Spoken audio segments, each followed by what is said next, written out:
track completely dry now, in case any of the other classes are wondering.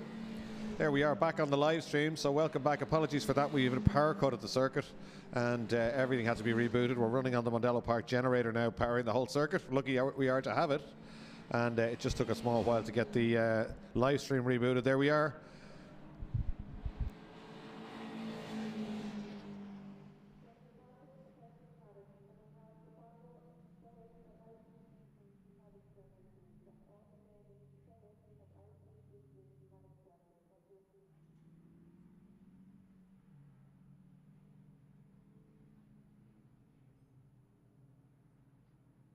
So Files led early on. Now we're back on stream, and Leo Richardson took the lead back. They were side by side almost for an entire lap, both of them, but Richardson now easing away, and he's done fastest lap last time round. He's leading by 0.8 of a second. Jack Files in second place. Holly Dunyan going nicely in third place in the Energia car. In fact, has she been displaced? I think she may have. Let's have a look as they're heading down towards 7A and B.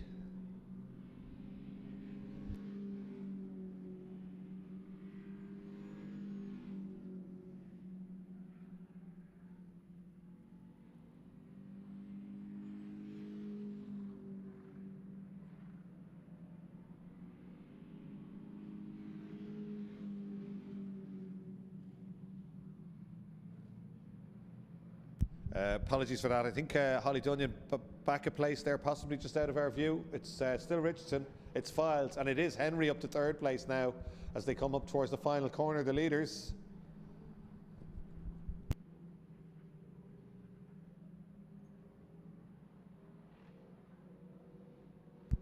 Apologies there, just the technical team are working hard behind the scenes. We've just got a camera down, so they're just trying to get coverage from another area there. Apologies for that one. As we said, we did have a power outage at the circuit, and everything is being rebooted here on the back foot. We are down one camera, but we are broadcasting, and we can see these young drivers on track at Mondello Park. Castrol Corner, the newly renamed Turn 1 at Mondello Park. And Leo Richardson getting away. Joshua Henry, though, with fastest lap in third place now, the young Donegal driver. Just ahead of this group. He's got by Holly Dunyan. Holly Dunyan back to fourth place. Fastest lap is to Joshua Henry in third. So he's the guy that had the shunt, a big shunt to stop the session in qualifying this morning. So great to see him and the car back out there. But he's closing down. Here come the leaders now. This is Richardson in the orange car. Leo Richardson from Jack Files. But closing them both down now is young Joshua Henry, the Donegal driver. Catching the two Dublin drivers right out to the outside. Although Jack Files could probably be County Meath, would he? Be Borders. He's one of these quick Dunchoughlin area kids, although Clonee would have been Jonathan's hometown. So, of course, we spoke about the Files earlier. Jack Files named after his grandfather, who was a very quick racing driver and worked for Booth Pool here in Dublin. And then his grandfather, Ken Files, needs no introduction at Mondello Park, won in pretty much everything that he raced. Very, very quick driver, went all the way to Formula 2. Jonathan Files, Jack's father, who raced here yesterday and won in his father's Royal RT4. A very emotional moment for many people. And Jack Files stuck it on pole position. So good weekend for the Files family at Mondello Park. And Jack looks like he's closing. He doesn't look like he's closing down. He is closing down Leo Richardson. I don't know if he's noticed Joshua Henry motoring up to both of them, but Jack Files looks like the man on the move here. That gap was at over a second. It's not anymore. First three, in fact, now making a break. Holly Dunyan under a bit of pressure from Jaden McBrearty for fourth place, but there's the two leaders. It's definitely not over yet with 4.5 minutes to run. McBrearty down the inside of Holly Dunyan and gets the job done at Nordic Spirit Corner, but goes very wide. Holly tries to come back up the outside, doesn't get it done. Is she going to give it a lunge down the inside? She is. Holly Dunyan fires it down the inside and takes the place back. They're side by side in the background now. And in fact, that's Irvine getting by Taff right behind them as well. The metallic blue car just making up a space on the black Mondello Park car. Down towards turn one, Richardson, Files, two very different lines coming in there. Look at Henry just backing it in, as they say in motorbike terms, back of the car, floating on him there. He's late in the brakes and a touch of opposite lock as he got to the turn-in point. So really trying hard. Fastest lap still stands to Henry. They're all gone a little bit slower that time round, and he's half a second quicker than the leader, but only a tenth quicker than Files. So they're both closing down the leader with 3 minutes to run. So Richardson, Files, Henry, McBrearty, Dunyan, Kyle Irvine, TJ Taff, Luca Mullins, Dahi Kennedy, Logan Hoy, Liam McManus, Harry Dowling, Martin Finnegan, Ailish Sexton and Dean Deasy is the order. There's Henry now with a run down the outside of Richardson. Files back in front. So it's Files, Richardson. Henry now trying to have a go. Cars beautifully turned out. They nearly all are on the grid. They look fantastic. This class heavily supported by Brian Matthews of Patch Tire Equipment and Mondello Park. Invest heavily too. They've bought a car. These guys get they get free registration. They get all their decals covered, the trophies, the support on race day, and plenty more cheaper entry fees as well, subsidised by Mondello Park. Here they come down into 7A and through 7B. And it really is great to see such talent on the grid. This is the future of circuit motor racing in Ireland. We didn't have a Ginetta Juniors was brilliant, but it had kind of faded away, and the decision was made to bring in these 1.6 Mini Coopers, and it's been a huge success. The cars look fantastic down there. It's so well turned out, and the drivers have come on in leaps and bounds. And I do think, I said it this morning in briefing, I do think these drivers would be capable of winning any of the senior classes they got into now. The talent is very, very strong in this class right the way through it. Here they come. First three definitely have made a break. Only 2 minutes 20 to go now. Two Nordic Spirit corner. They ball hop over the curbs, touring car style. Files is very confident, leaves the door wide open, and Richardson just slices down the inside. Thank you very much. Files tries to have a go back at him, gets the switch back and gets a little bit up on the inside. Now let's see what happens in a straight line. We saw Files just driving by, and he does it again. Just up alongside and drives by Richardson in a straight line.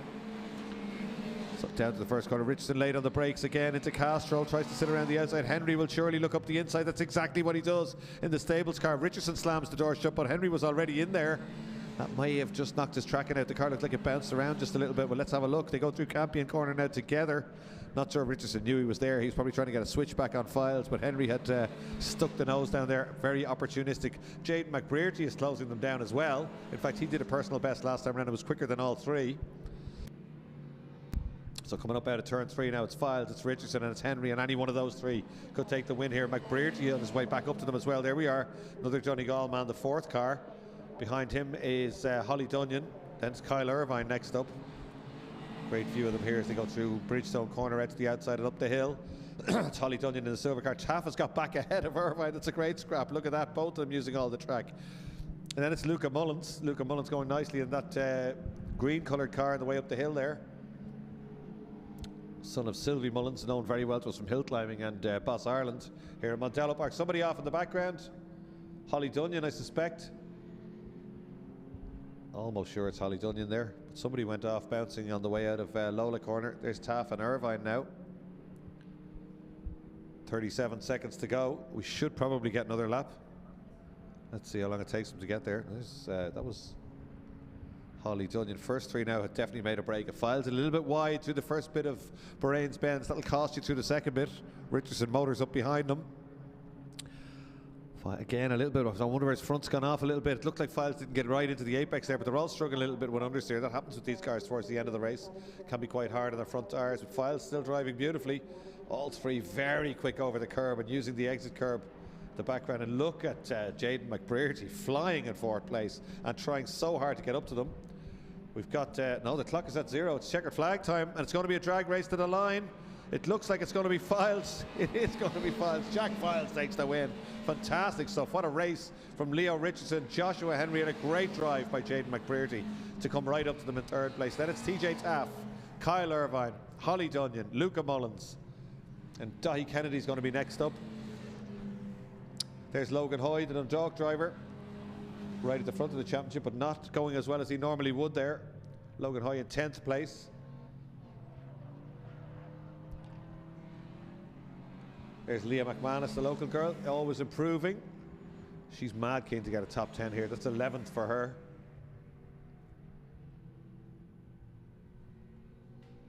Then it's going to be, who's next up? Martin Finnegan, I think it is next up. Harry Dowling just went through. There's Martin Finnegan.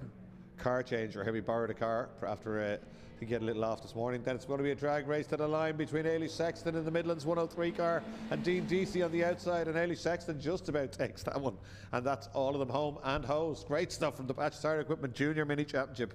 Wonderful drivers and great racing up front. And I've got to say, certainly in terms of Files and Richardson in that battle early on, they gave each other racing room. I love to see it. It's a lot of times you see saloon cars digging into quarter panels and half spinning each other. There was none of that.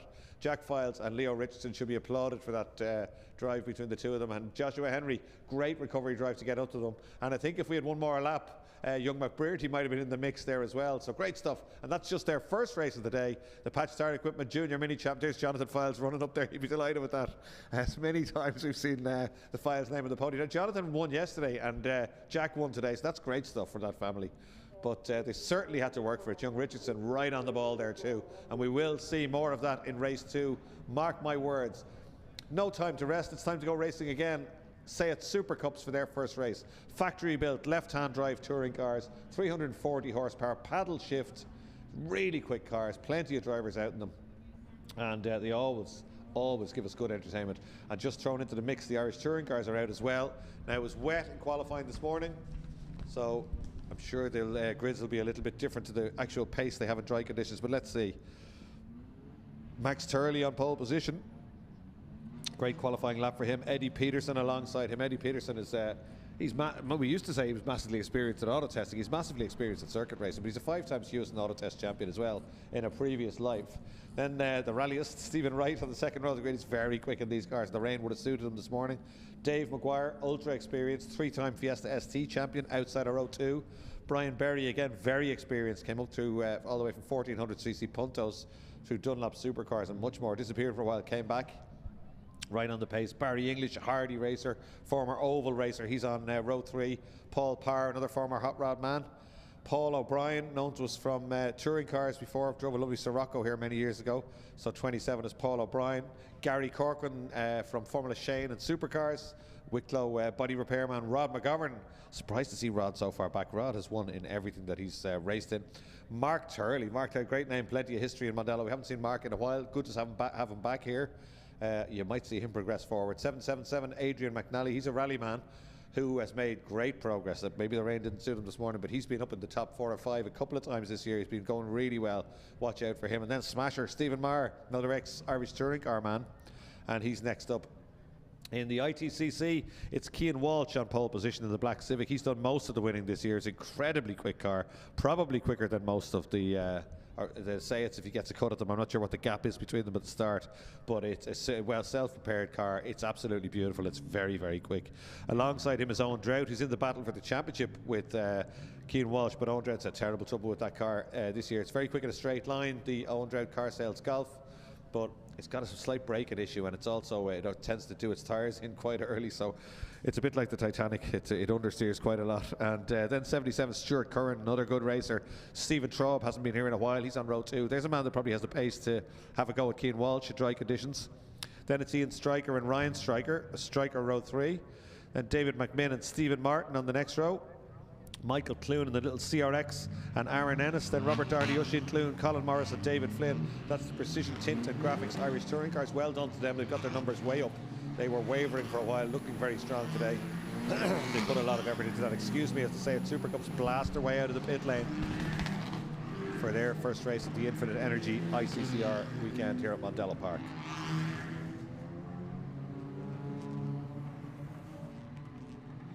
So that's the Ann Stevens Trophy that'll go to Young Files as well. Great stuff from him.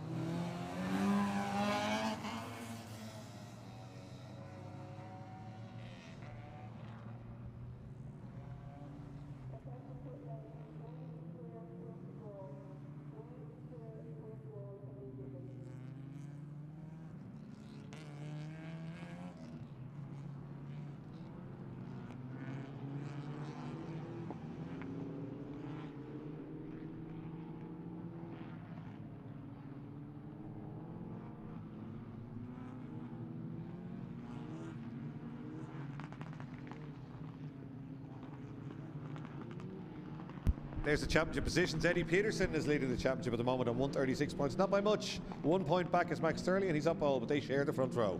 Dave Maguire in 3rd place. Stephen Wright, the rally man, in 4th place. Paul Parr is next up, then Paul O'Brien, Barry English, Adrian McNally, David Maguire Jr., who had a win in these. That's David Maguire Jr., who races Fiesta Zetecs and was leading the Fiesta Zetecs Championship earlier this morning. He's had a win in this class on a one-off appearance. Well, 2 races at Kyrgyzstan, and Brian Berry in 10th place. So the championship very much up for grabs, and the 2 championship contenders share the front row. Rod McGovern, Shane Murphy, Gary Corcoran and Stephen Maher have also scored points in this championship to say it's Supercup Ireland Championship 2024.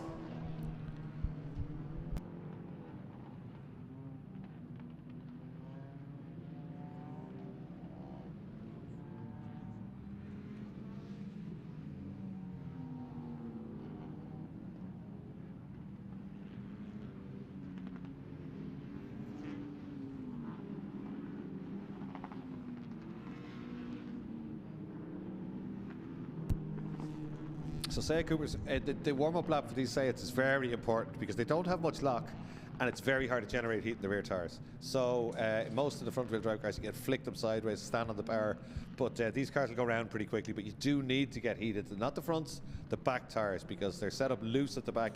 It's the only way to get them to go quick, especially in Mondello Park. A lot of slow corners, a lot of hairpins. You need the back moving around, but you also need heat in those rear tyres. That's crucial.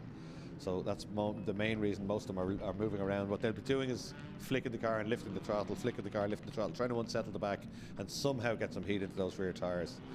So there you are. The Pannonia car starts on pole position. That's Max Turley, and the Petersons.ie, Peterson's Cars Like New, that's their logo, starts alongside him, and they are the championship contenders. Watch out for Wright on row 2. He's been very racy all year. He will stick a nose in if there's a gap at all. Dave McGuire, massively experienced and no shortage of racecraft. He's just, you can just see his headlight there on row 2. And then Barry and English, Paul Power, Paul O'Brien and all the rest coming down towards us. You can see the touring cars at the top of the screen. The sinister black car is Cian Walsh. Drives that car superbly, makes an incredible sound. You'll see it shortly. I expect him to probably sprint away from the touring cars. I know certainly the Golf of Owen Drought, I don't think we'll be able to stay with him. Now Traub is very much, he's very quick and he's been here before, had a big shunt here a couple of years back. We haven't seen him since, and he should have plenty of pace. That's wet weather qualifying, has him on row 2. That's the car on the left at the bottom of your screen there, highly modified Honda Integra. Alongside him will be Stuart Curran, another really quick Integra, the white car with the black front wings. Then the two Stryker brothers on row 3 and all the rest. Watch out for David McMinn in the little red Saya to beat there. It's a diesel, I jest you not. What's he doing? He's moving around there. That car is incredibly quick. It's got oceans of torque. It's a dark side developments car from the UK, very well known championship winning car in the UK. It looks like something your granny would drive to the shops. It won't look like that in a minute when the lights go out. It's very, very potent little car. You can't quite see it on your screen, but you see it as they get away. It's a small Sayat, dwarfed by all the Hondas around it. There it is there. You can just see the tailgate right at the bottom of your screen. Thank you very much. And away we go. Oh, Dave McGuire gets a great start. Eddie Peterson gets swamped as they head down towards Castrol Corner.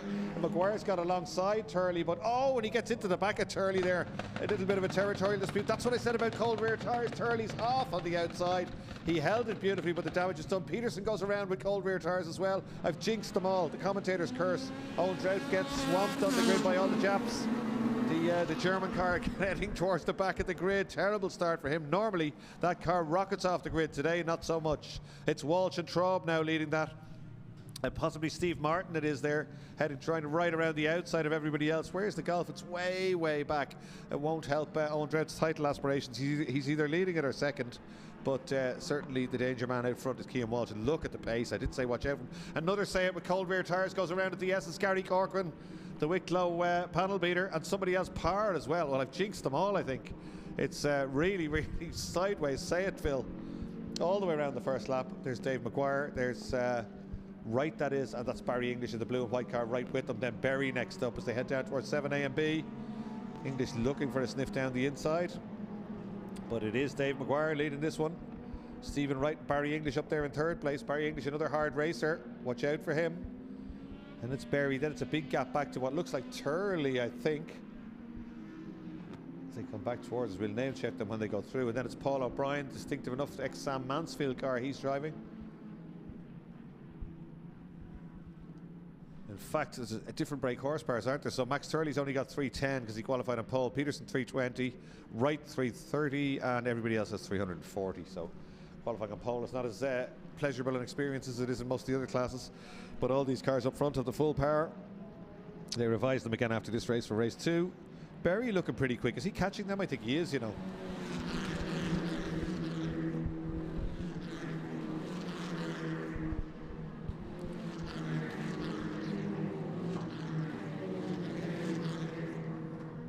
So it's McGuire, Wright, English, Berry, Turley, Paul O'Brien, Rod McGovern, Mark Turley up to 8th place, then Stephen Marr, Eddie Peterson, Gary Corcoran, Adrian McNally and Paul Mark. Cian Walsh goes through and he is being tracked down by Stephen Traub, but that's the first time this season we've seen anybody getting near him in terms of pace, so that's good stuff. We'll be keeping an eye on that one. Stuart Curran next up, Ian Stryker, David Flynn and Owen Drought has blasted by 1, 2, 3 cars that were ahead of him in the Golf, but he's still got a few cars between himself and Cian Walsh.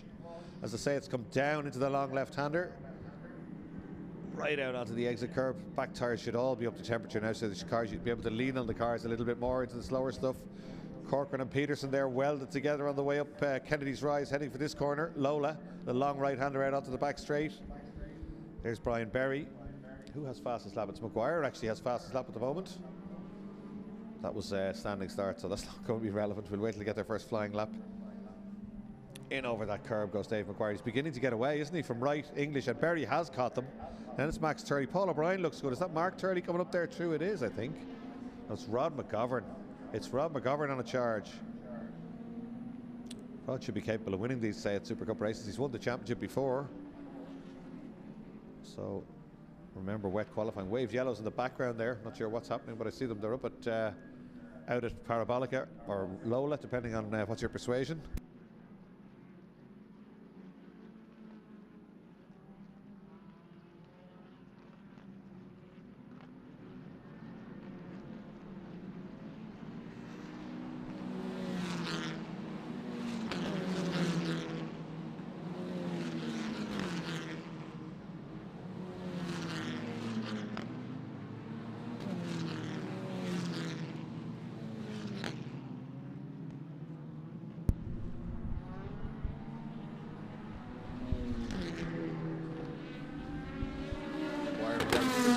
Turley, Rod McGovern, Paul O'Brien and Mark Turley is the order going through there. Rod McGovern up another place ahead of Paul O'Brien now.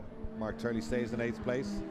Fastest lap is to Dave Maguire, 151.576, and he's brought that gap out to 1.4 seconds now.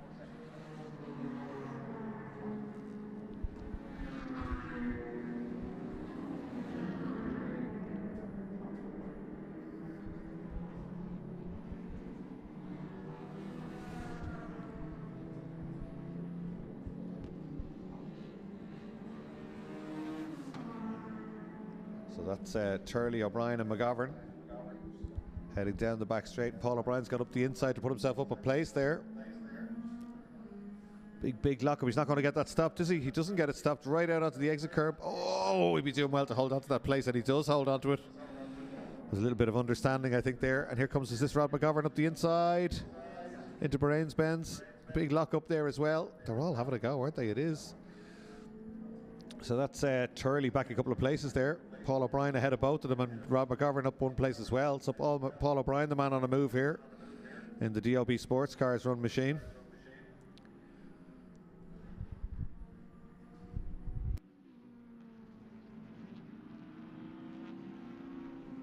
Here we are. This is it. It's definitely closed up. This has got to be fastest lap, surely, for Stephen Wright. He's all over the back of Dave Maguire now. It is fastest lap for Stephen Wright, 150.913. And Maguire, for the first time, has to go defensive down into turn 1 now in the Jerry Maguire and Sons car.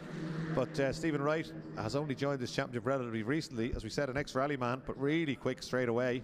And loves driving them. Dave Maguire now's got a little bit of a gap coming out at Castro Corner and through Campion, but Wright tries to close it down.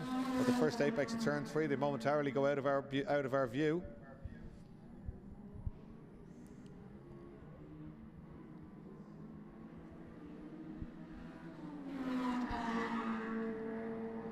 Closing up again as they go through Bridgestone Corner and up the hill. Wright looks like he's close enough to have a stab here. Maguire doesn't think so. He's not agreeing with me. He leaves the door wide open. You've got to if you want a good run through there. Maguire goes in hard. Wright looks a little bit quicker as they come through the corner, but not much difference on the exit. Certainly Maguire goes to the right straight away to cover that one. That's also the straight line, the little kink before 7A. Fastest lap to Stephen Wright still. It's Paul O'Brien we're looking at there, and Berry in 3rd place. That gap ebbing and flowing just a little bit at different parts of the track. Certainly Maguire very quick out of the international loop. Up to Bahrain's Benz now. Tidy line from both of the red cars. If you go wide through the first bit of Bahrain's Benz, it can hurt you through the second bit. Again, he turns in early there to defend, and that might make him slow on the way out. Stephen Wright will know that and he'll be loving it, but there's not much in it as they exit that corner and head towards Nordic Spirit now. Up over that inside curb. Wright's got a bit of a run here as they head up towards Southside Motor Factory's corner. Maguire can hear me. I think he goes to the inside and defends. Right to the outside. Will he look for a switch back here? Thinks about it, but Dave Maguire watching the mirror more than he's watching the road. He knows exactly where to put that car, Dave Maguire, when he has to. And he crosses the line again. A former karting champion, raced Fiat Unos for many years, won the Fiesta ST championship 3 years in a row with Murray Motorsport, and now leading the Seat Supercups. But Stephen Wright having a real go at him. 7 minutes still to run in this one as they go through Campion corner now, named after John Campion, and down towards turn 3, the double apex right-hander.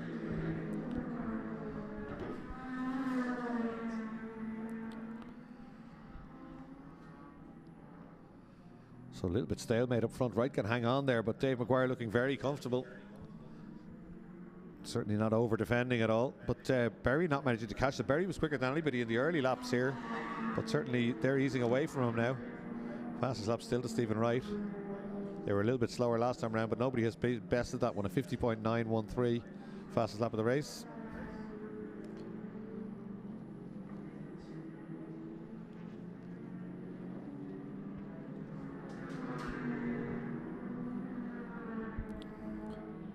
Down through 7A and B, and again Maguire slowing them down just a little bit as they go through there, not allowing any gap down the inside, and certainly not allowing Wright to get a run on the way out. Still, despite that, he gets a little bit of one, and again, oh, Dave Maguire goes defensive, locks the wheel, goes in a little bit too quick into Bahrain's Benz, and look at this, it's going to be a switcheroo, surely. No, Dave gets the door shut a little bit late. It gets to the inside, it gets to the apex. Now he can take a deep breath and put the power back on whenever he wants, but he was in trouble there for a minute. He was on the ropes. He's back in front and no problem now, but certainly Stephen Wright will have seen blood there. And again, Maguire goes very defensive on the run up to the final corner. Maguire on the inside. Wright tries to get the switch back this time to get the nose down the inside. I think he might have done it. He's on the inside. Maguire giving him racing room, just the width of a say it, no more. But there's nothing in it in a straight line.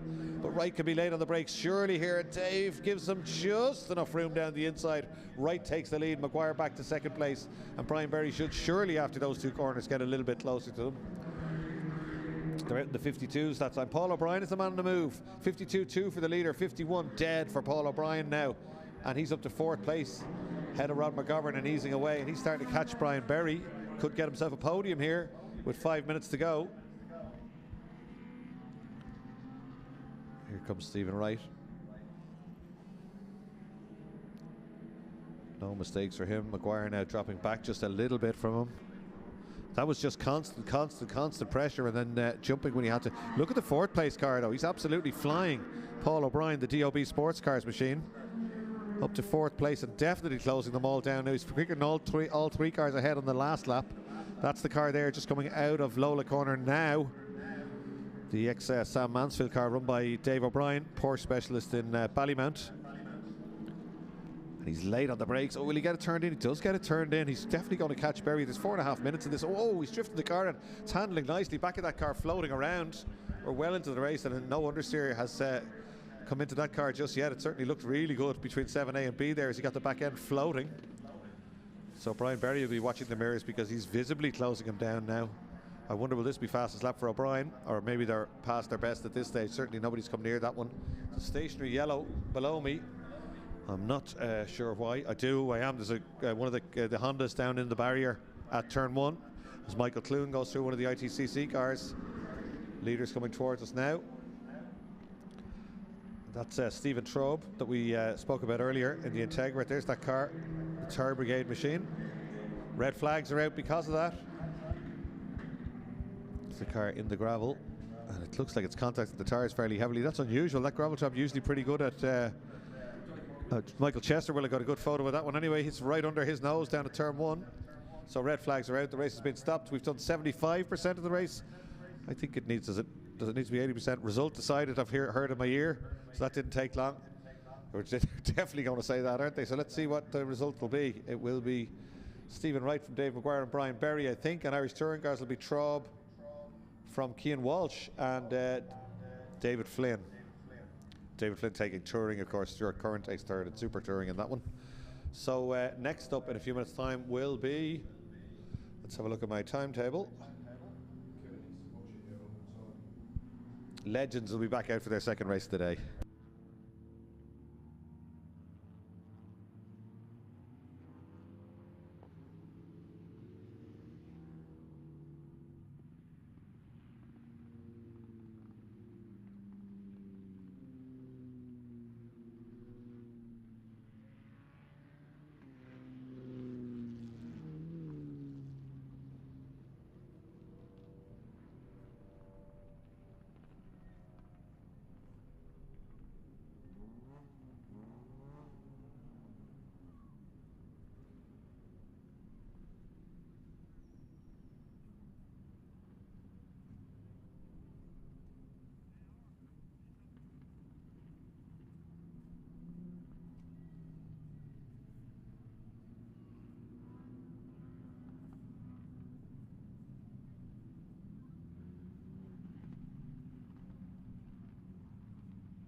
So there's the official result on countback. Dave McGuire is going to get it. Hard luck for Stephen Wright, but that's how it works.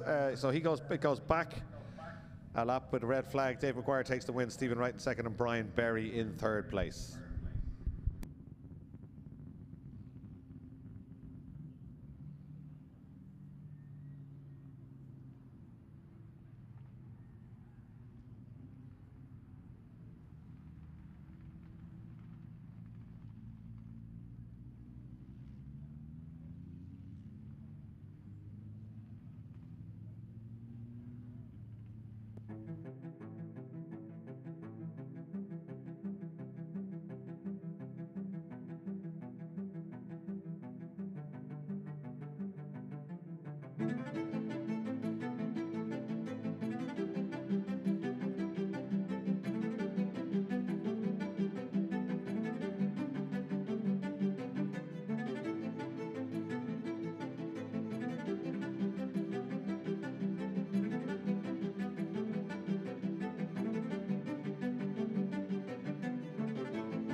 GSE.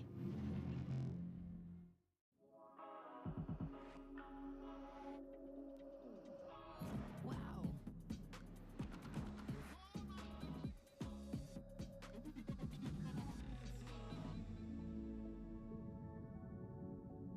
Wow. Der Opel Astra Electric.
Welcome to Mondello Park, more than just a racetrack.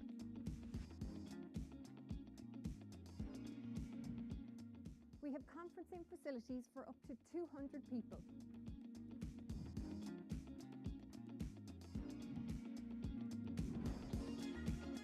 We can provide a wide range of fresh, locally produced food, from soup and sandwiches all the way up to a full 5-course meal.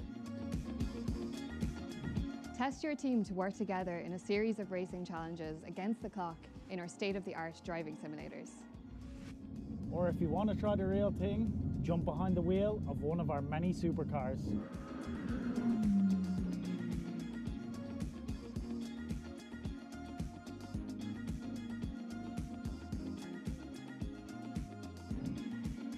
Test your team with our wide variety of non-driving team-building challenges.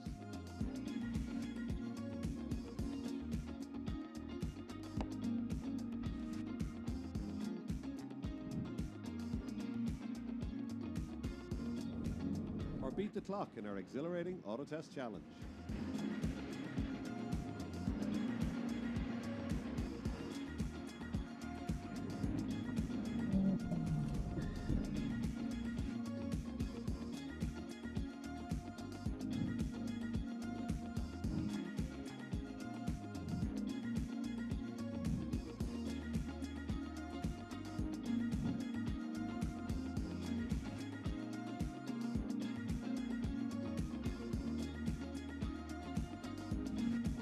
Mondello Park, so much more than just a racetrack.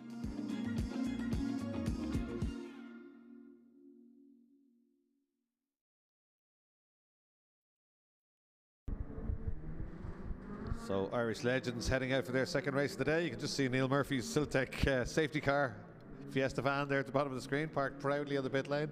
Legends back out again. Great race earlier on.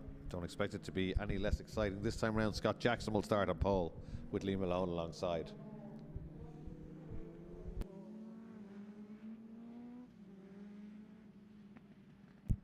We do have with championship positions we showed you earlier. They've been updated after race 1 already, and we do have them on screen, so well done to everybody involved there. Lee Malone leading the championship now with 2,695 points. You heard me right, 2,695 points, 100 points ahead of Evan Curran, with Scott Jackson in third place on 2,505, Willie Lawrence on 2,275, Sylvie Bartlett on 2,150, Michael Barrable 2,110, Richard Spence 1,755, Derek Hogan 1,635, Anthony Malone 910 points, Kevin O'Donoghue 870 points.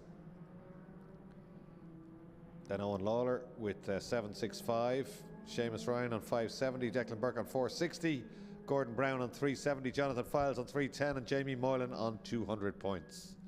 Jonathan Files is out in this one. Jamie Moylan, the one to watch if the form earlier on is anything to go by, but Jonathan Files should give us a little bit of entertainment as well. He charged up there before the red flags came out. So we'll be getting going shortly. They're just being led around by the BMW Ireland M2 competition safety car. As soon as he gets to the end of the international loop, he will drop the hammer and pull into the pit lane, and then they'll form in grid formation and come down to the grid and maintain the same speed until the lights change, and away they go for a rolling start.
So here they come in grid formation.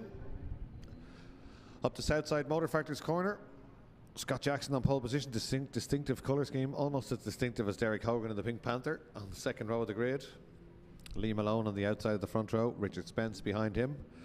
Then it's Gordon Brown, Jamie Moylan, Michael Barrable, Willie Lawrence, Anthony Malone, Evan Curran, and danger, Jonathan Files, 104 at the back, the white car. Dennis Lambert alongside him. Getting ready to go. Everybody in formation. 16 trying to get a run on the inside. That's Gordon Brown. Jonathan Files having a look down the centre there, but didn't make up any places just yet. Poleman leads. In fact, they're pretty much in grid formation, aren't they, as they go round turn 1. Oh, 1, 2, 3 cars off on the outside. That's Files up 4, 3 places. 1 or 2 of them recovered pretty quickly. Derek Hogan must have got a shove to send him sideways there. He dropped way back from his second row starting position. So a little bit of work for him to do as they stream down towards turn 3 and briefly out of our sight before they come back towards the main arena. Here they come. Scott Jackson leading Lee Malone.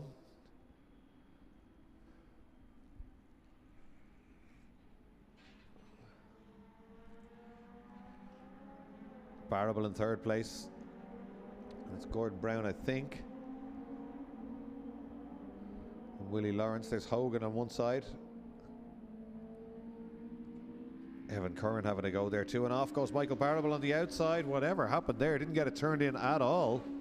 But dry conditions now, so that's very unusual. And it's not often Barrable makes mistakes either, but just straight out onto the gravel. Didn't make an effort really, it looked like, to turn in at all, as Jonathan Files sticks it down the inside of Derek Hogan.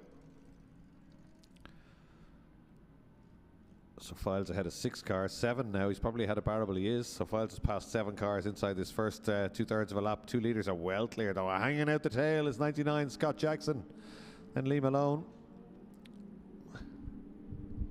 77 Willie Lawrence dancing over the curbs as Evan Curran tries to stick it down the inside of Gordon Brown and gets it done. And that allows Files closer to them both. The white car started right at the back, and oh, Files so committed. He gets such a run through there. He just drives by Gordon Brown on the way up to the braking point for Southside Motor Factory's corner. So first, second, third, fourth, and Files up to 5th place now by the end of the lap. From 12th on the grid. Oh, he slowed himself down a little bit though. He's just taking a little bit too much curve. That's where he came to grief before. He went out there and the car just swapped ends and went straight into the barrier. Big damage when he hit the pit wall on the inside. Oh, Files slinging the car around again on the brakes down into turn 1, dancing around under him, exact same as he was doing yesterday in his father's, his late father Ken's Ralt RT4. He managed to take a very exciting win here yesterday in Boss Ireland Race 2. Was first across the line, beat some of the far more modern F3 cars, and having a go now just for a little bit of fun in a legend today. So Scott Jackson, Lee Malone, the order in this one. And Willie Lawrence. And Evan Curran all the way from the back. Jonathan Files. Somebody else coming up behind him. It's possibly Jamie Moylan. Let's see, somebody closing Files down. It's not Gordon Brown. It's Michael Barrable coming back into it there, looking to make a few moves. That's where he went off last time round.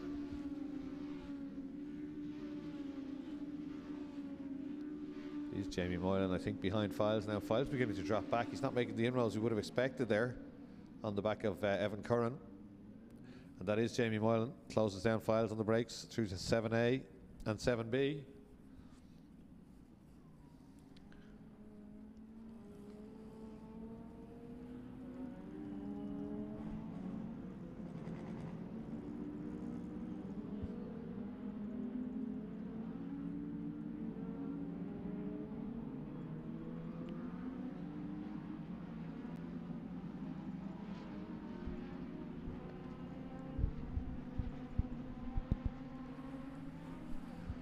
Place swap there in the background. Files hanging the tail out, but Moylan's gone by, so it's coming down now to complete another lap. It's going to be Jackson,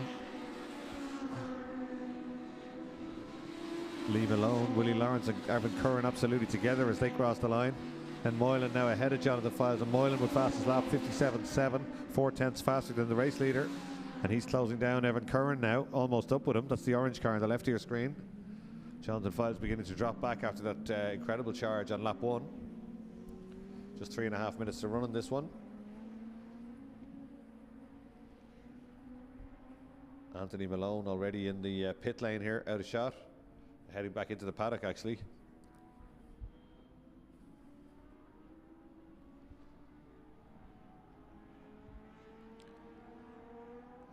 Great shot there from the top of the tower. All these cars coming sideways down into that long left-hand corner. Bridgestone normally on the national track, of course, that's the start of the S's as Moylan goes grass cutting on the outside there on the way up Kennedy's Rise towards Lola corner. The long right-hander out onto that long back straight. Derek Hogan still holding off a couple of attackers. I think that's Richard Spence and Michael Barrable perhaps behind him. That's Evan Curran in the middle of that one. It's Lawrence Curran and Moylan, which would be for third place.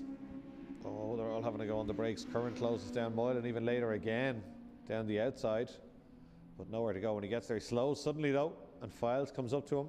Is there a problem for Jamie Moylan? There is.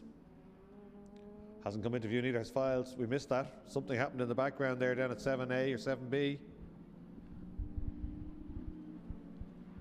Can we get that? Okay, well, there's a red flag, so yeah, just out of our shot.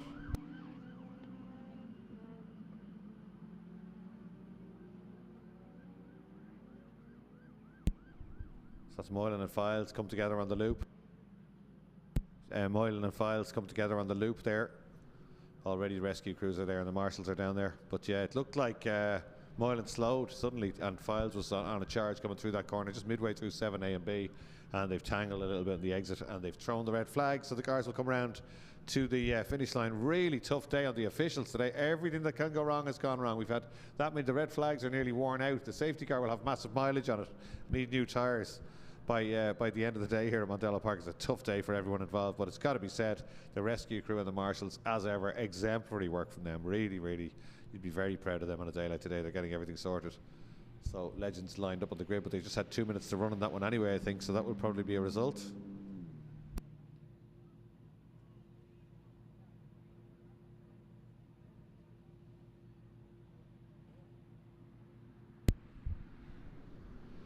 They're out of the car. Jonathan Files trying to upright his own car. Only Jonathan Files. He's absolutely fine. That's Chris Nugent down there with him. So both of the drivers are out of the car. And wow, you can see what happened there. They just Moylan's car slowed and Files had nowhere to go. They obviously both went to the right hand side. That's all Jonathan Files is left with is the steering wheel. He throws that down onto the grass, but they're fairly robust, these cars. The bodywork will show signs of damage because it's fiberglass, but everything else will be fine. Jonathan Files, no doubt, which he's made of sterner stuff than that, so he's absolutely fine. We can see him on screen out of the car, but the car will need a little bit of TLC, no better man, before the next time we see it on track. So that's cost us a couple of legends. Not sure if we'll get a restart or not. We wait and see what comes up on screen. We'll either get a result or a new grid, and then next up after that will be Formula V.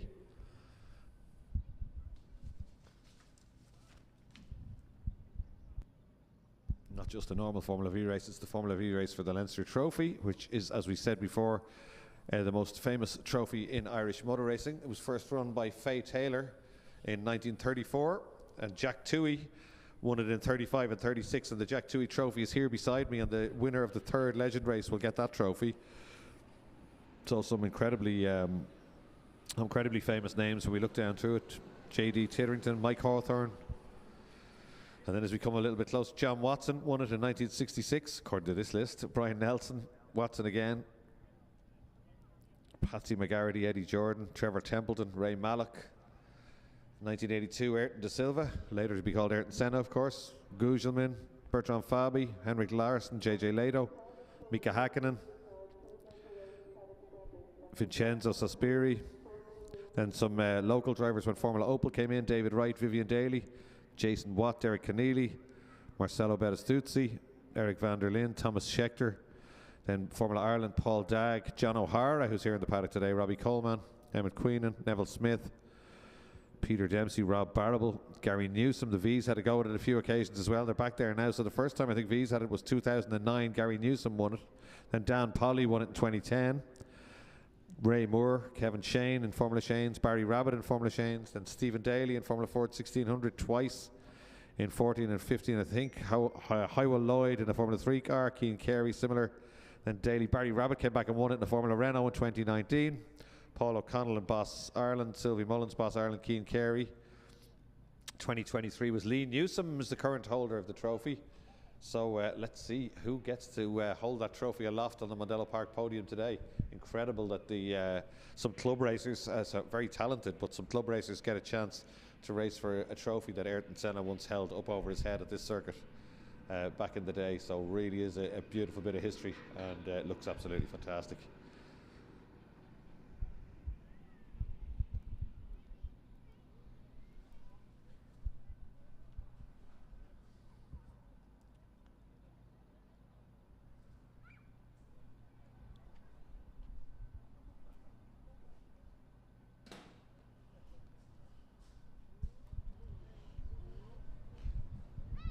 So in the event of a stoppage just like this, guys in the Leinster Motor Club have given me loads of information, which is absolutely fantastic. The Anne Stevens Trophy, that's the one that's just been won by Jack Files.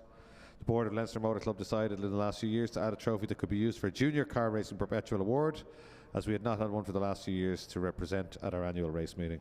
The board felt this trophy should be named after somebody who had been associated with the club and made an outstanding contribution to Irish motorsport. After her many decades of service to the Leinster Motor Club and the sport, Anne Stevens was the obvious and unanimous choice. Through her many roles in motorcycle trials and car racing, and acting as club president, secretary, and pretty much every role within the Leinster Motor Club over the years, the board is in no doubt that Anne is the right choice. Following her retirement from the Leinster board, Anne continued volunteering in Irish motorsport in many different roles right through to the 2021 season as class coordinator for Ginetta Junior Ireland. When approached about the idea of naming the new trophy initially, took a bit of persuasion to convince Anne to allow the club to name a trophy in her honour. The trophy itself, pictured below, is 14 3/4-inch silver-plated Celtic design trophy made in the UK by Swatkins, the top trophy manufacturer in Europe. It will join two other Leinster Cups named after the Stevens family members, the Graham Stevens Cup, named after Anne's husband, and the Sam Stevens Cup, named after her father-in-law, both of which are presented annually for motorcycle trials. Another good story about Anne, she was cleaning out her attic at one stage and found the sign-on sheet for Ayrton Senna when he signed on at the Leinster Trophy back in 1982. He also sent a lovely letter back to the Leinster Trophy a few years later, which she had a copy of here at Mondello Park a few years ago. So remembered fondly by us all, Anne Stevens, and well done to young Jack Files for being the latest to put his name on her memorial trophy.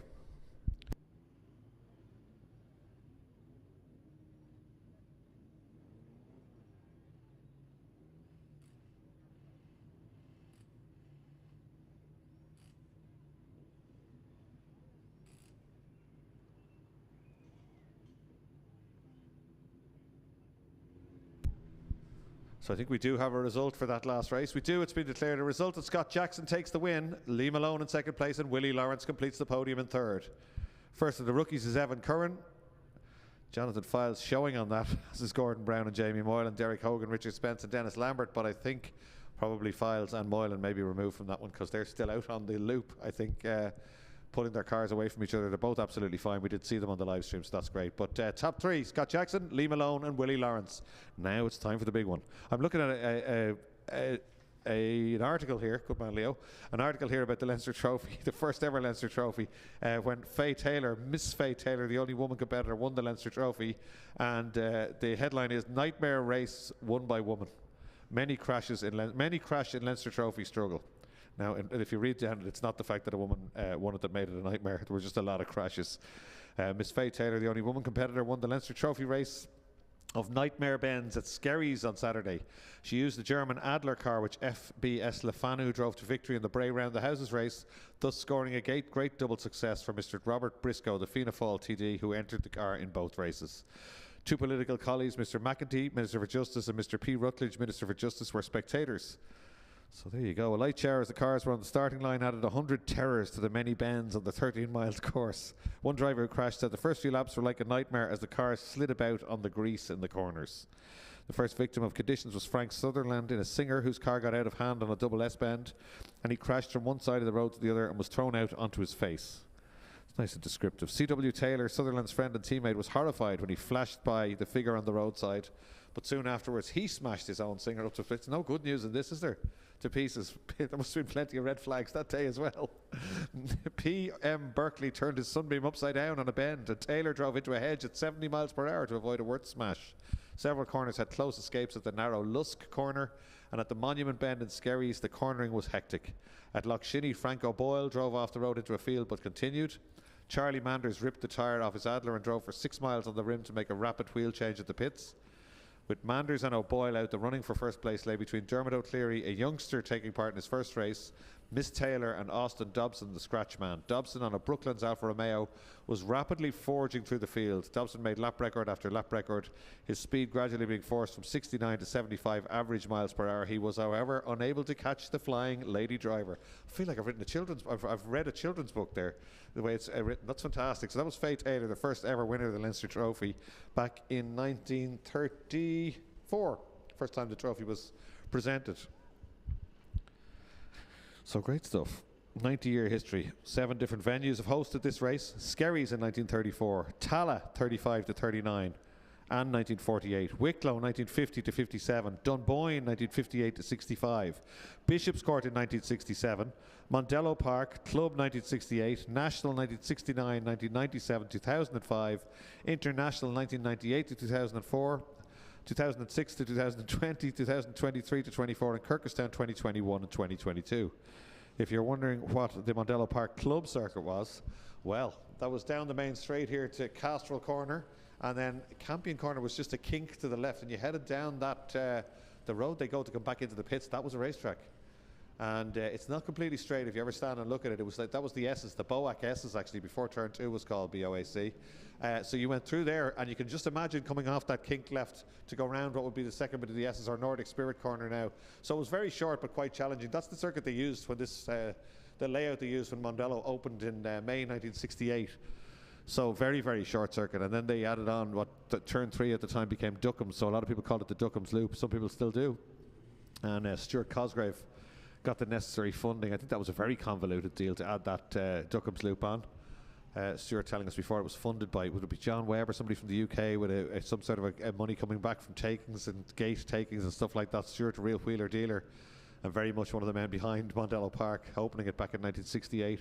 So in 1969 that loop was added on, and the circuit became way, way longer. And in fact, the land, an Anorak's fact, seeing as we've got nothing happening on the screen, the land out beyond that, beyond the trees at turn 3, that was actually the land belonging to Mondello Park, and the original secondary extension was supposed to go down there and turn right and head out across the back of what is now the International Loop. But Martin Brain discovered that the land wasn't suitable, and the land that you now see out to the right as I'm looking out, so down beyond Southside Corner, that is the International Loop, was far better land. So a land swap was done with a local farmer, and work began on that circuit in the late 90s. And Martin Brain pretty much funded all that himself. He did get a bit of grant and help, but he put a lot of his own money into this circuit. Around the same time, built the garages, the corporate suites in this tower, and that was able to attract British touring cars, F3, superbikes, and much, much more to Mondello Park. And we're using the international circuit again today. Opinion always split on the international circuit. The drivers tend to like it. It's tougher to commentate on it. Spectators don't like it as much because you can't see anything. They go out of view for ages, whereas a good viewing point, and you can see most of the national circuit here from the grandstand or that area behind the bar. But the international track, they do tend to go out of view. It's okay when they're live streamed, but if they're not live streamed, you're waiting around for a long time for the cars to come back. So Formula V is not being released yet, so that'll have the tension going for them, won't it? All these guys getting ready to compete for the Leinster Trophy. Here's what's happening. There's a big clean-up operation down there. Our wonderful marshals, and that's Chris Nugent, I think it is, and the rescue team in there too. So they won't leave that until they're completely happy that it's dried up. They pour some chemicals down onto it, as you'll see. That soaks up all the liquid, and then they brush the whole lot away. There's Drew Furlong making his way out there. Drew runs the whole show here on ICCR days, so he's down there to have a quick look himself. That's one of the cars coming back in. That's Jamie Boylan's car. He'd been going so well, but that car slowed suddenly, and Files just got caught up with it. No malice in that one, certainly. And rescue crew working away there. Just whatever fluids are on the track being removed. It's off the racing line, but better to be cautious.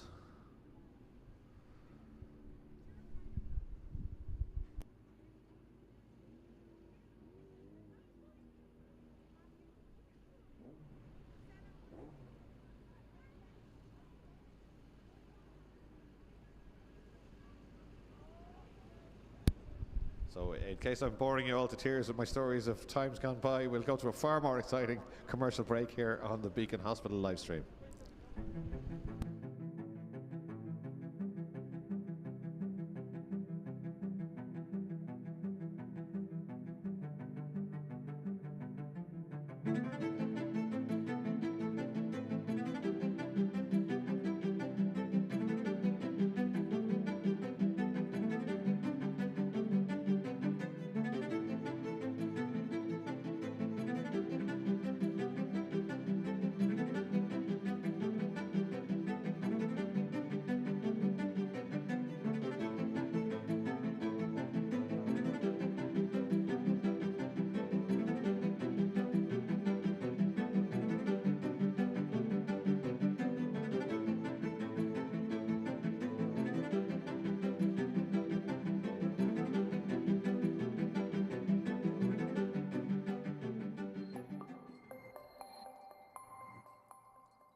GSE.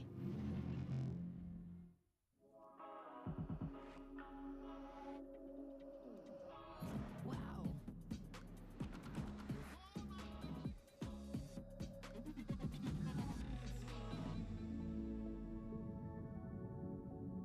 Wow. Der Opel Astra Electric.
Well, welcome back. I've just been told that I sent the entire production crew downstairs in the outside broadcast unit to sleep with my stories about the Leinster Trophy. I thought they were mildly amusing. Obviously, I'm getting old. Anyway, far more importantly, the Formula Vs are out on track for the biggest race of the year. They look absolutely fantastic. There are loads of them. The class being really well run, very well supported, bringing on a lot of junior drivers lately, and they are racing for the most famous trophy in Irish motorsport. I can see it going down onto the podium already, waiting for some lucky recipient. Now, Ronan Doherty has probably been the pace since Friday. I'm told he was going extremely quickly on Friday, and he was very quick this morning in wet qualifying. To try again now, if he gets away, he's probably the danger man here, isn't he? But getting off the line is not that easy in a V. There's a lot of technique to it, depending on which car it is. I mean, the normal theory is you rev it as hard as you can and you sidestep the clutch in second gear, and as soon as you get going, you grab third. But I make that sound very easy. It isn't. Watch out for Jordan Kelly off the line. Dan Polly on the outside of the front row. Gavin Buckley. Colin Blackburn. Colin Blackburn didn't look at ease in the car in the wet conditions. He's as quick as anybody in dry conditions, so watch out for him, the Black Leastone. Sun coming out now. Compared to the weather we had this morning, it's absolutely beautiful at Mondello Park. Great to see a bit of sunshine for the Leinster Trophy race. Leinster Motor Club giving us loads of information. Don't worry, I won't read out any more of those in case you doze off before they get to the start-finish line. But certainly there's a load of history here today with the trophies that are being given out. There's another one here, the O'Reilly Cup, that's going to go to the Fiesta STs later on. Names back to the 70s and everything. We'll have a look at that one later on. But certainly this is for the big one, the Leinster Trophy. Ayrton Senna, John Watson, Mika Hakkinen, Eddie Jordan. Oh, have all won this. It's going to be one of these drivers added to that list in about 20 minutes time, or 12 minutes if they have their chance.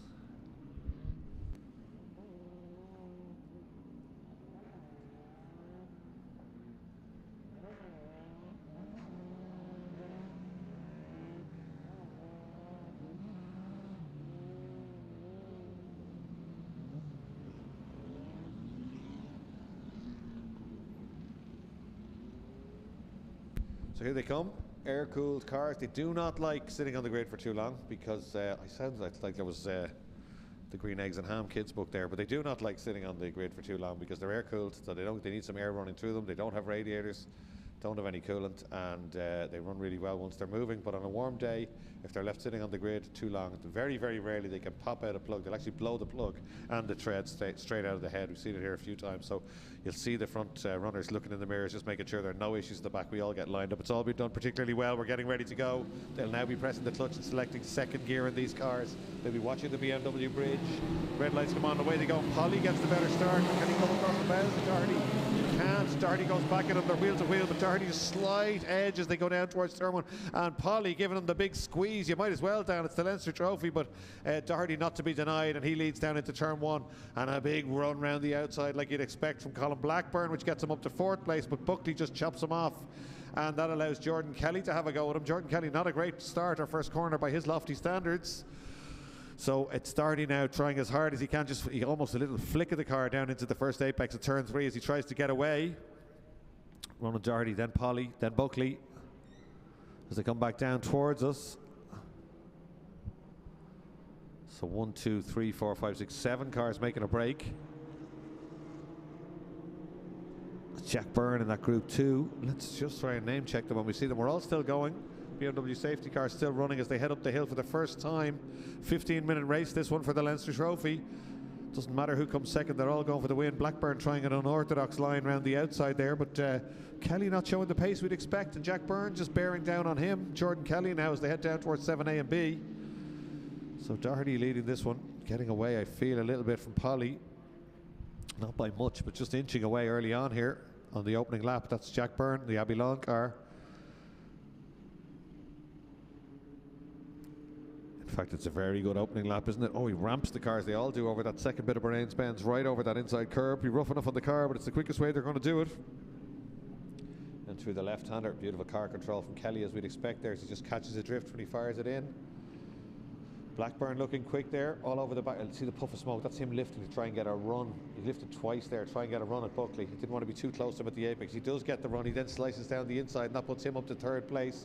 I did say he was a danger man. He's gone wide though, and Buckley's just giving him the switcheroo on the exit of south side.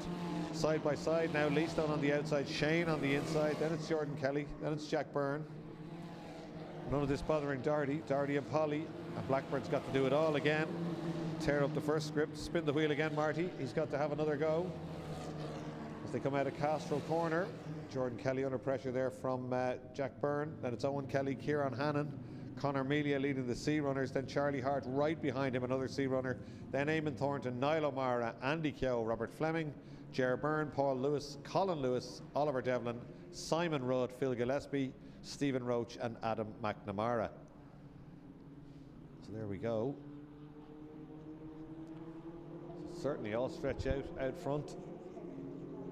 Polly trying hard, and he's shaking off that battle for third place, but he just can't quite stay with Doherty. Doherty was 1.16 seconds ahead when they crossed the line at the end of lap 1. That's an impressive first lap, and I think he's probably not finished easing away just yet. Blackburn is probably the one we can expect to be on a mission. We don't know what kind of pace he has because he hasn't really been uncorked just yet. He needs to get by Buckley, but Buckley's very quick. Very good defensive driver. Didn't fight too hard when Blackburn fired it down the inside, just got on the brakes and then came across the back of him for the switchback and had the inside line then coming onto the main straight. Have we lost Blackburn? We're out of shot. Just as we went out of shot there, Blackburn gone missing at 7B. Not sure what happened there, but he's definitely gone missing. Our fourth place car. We got it.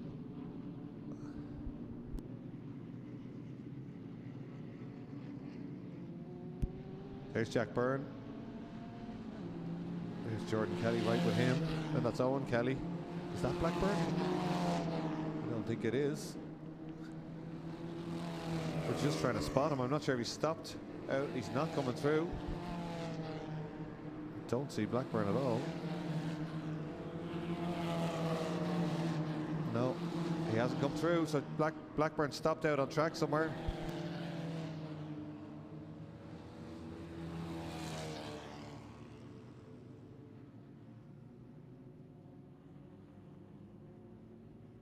Yeah, Blackburn out of our shot. Blackburn's car's pulled in. Unfortunately, a terrible day for him. The car pulled off. He pulled off at the start of race 1. Did look quite quick in that one, didn't he? As he was crowding Buckley for 3rd place, but he would have had to go some, I think, to catch Doherty, who set another. There's the car who set another fastest lap. That is such a shame. Colin Blackburn.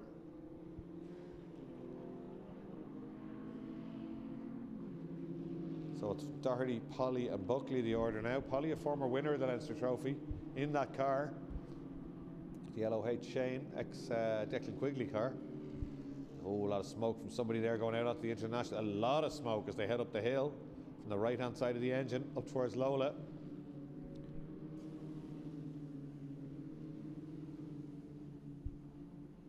So that's Kelly and Hannon, Owen Kelly and Kieran Hannon. Kieran Hannon would be delighted to get going again. The car stopped, or he might have spun off actually in race 1, but he didn't make the finish. Waves yellows ahead. Not sure why we have waves yellows, but we do. Let's keep an eye out as these guys come through. Green flag, so somebody at the first bit of... It's hardly for Blackburn's car, is it? Don't see anything else off over there. Anyway, it's not affecting us. So, the leader coming down to start another lap. And in fact, there's the battle now. It's going to be for 2nd place because Buckley has to put a quick lap in. He's right on the tail of Polly. Oh, and there's the lap that's broke the gap really. Doherty 53.5, Polly 55.2, Buckley 54.7. Nobody else beyond slower than or faster than 57. So we go down through them. Doherty 53.587, fast lap of the race, and all of a sudden he's leading by 5.23 seconds.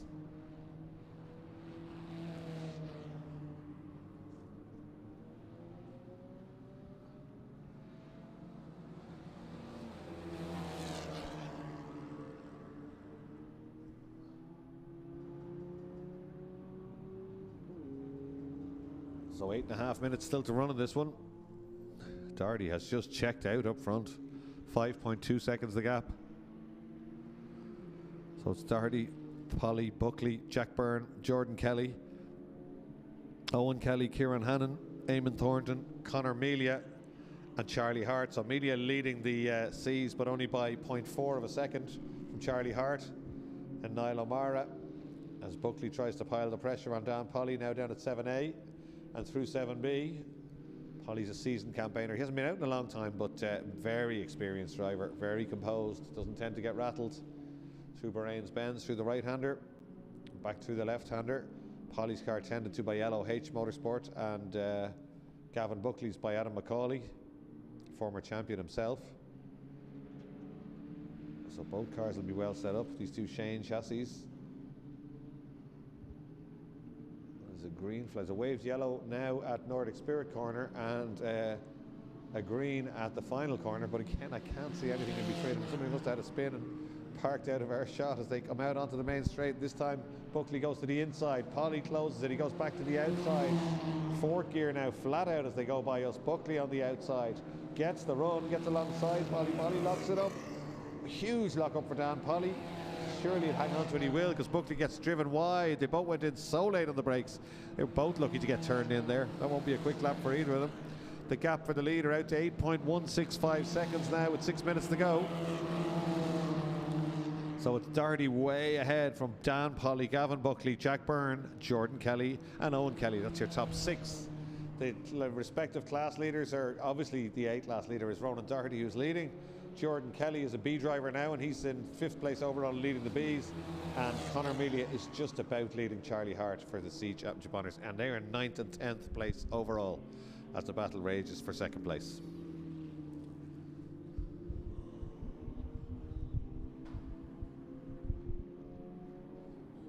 So Doherty's still leading, massive gap. There's 2 different lines now. This time Buckley gets a tighter line on the way out, but Polly carries that speed right around the outside.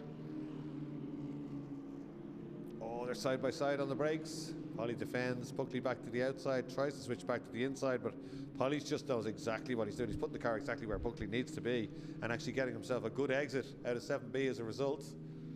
Can't even see Ronan Doherty there at the top of the screen.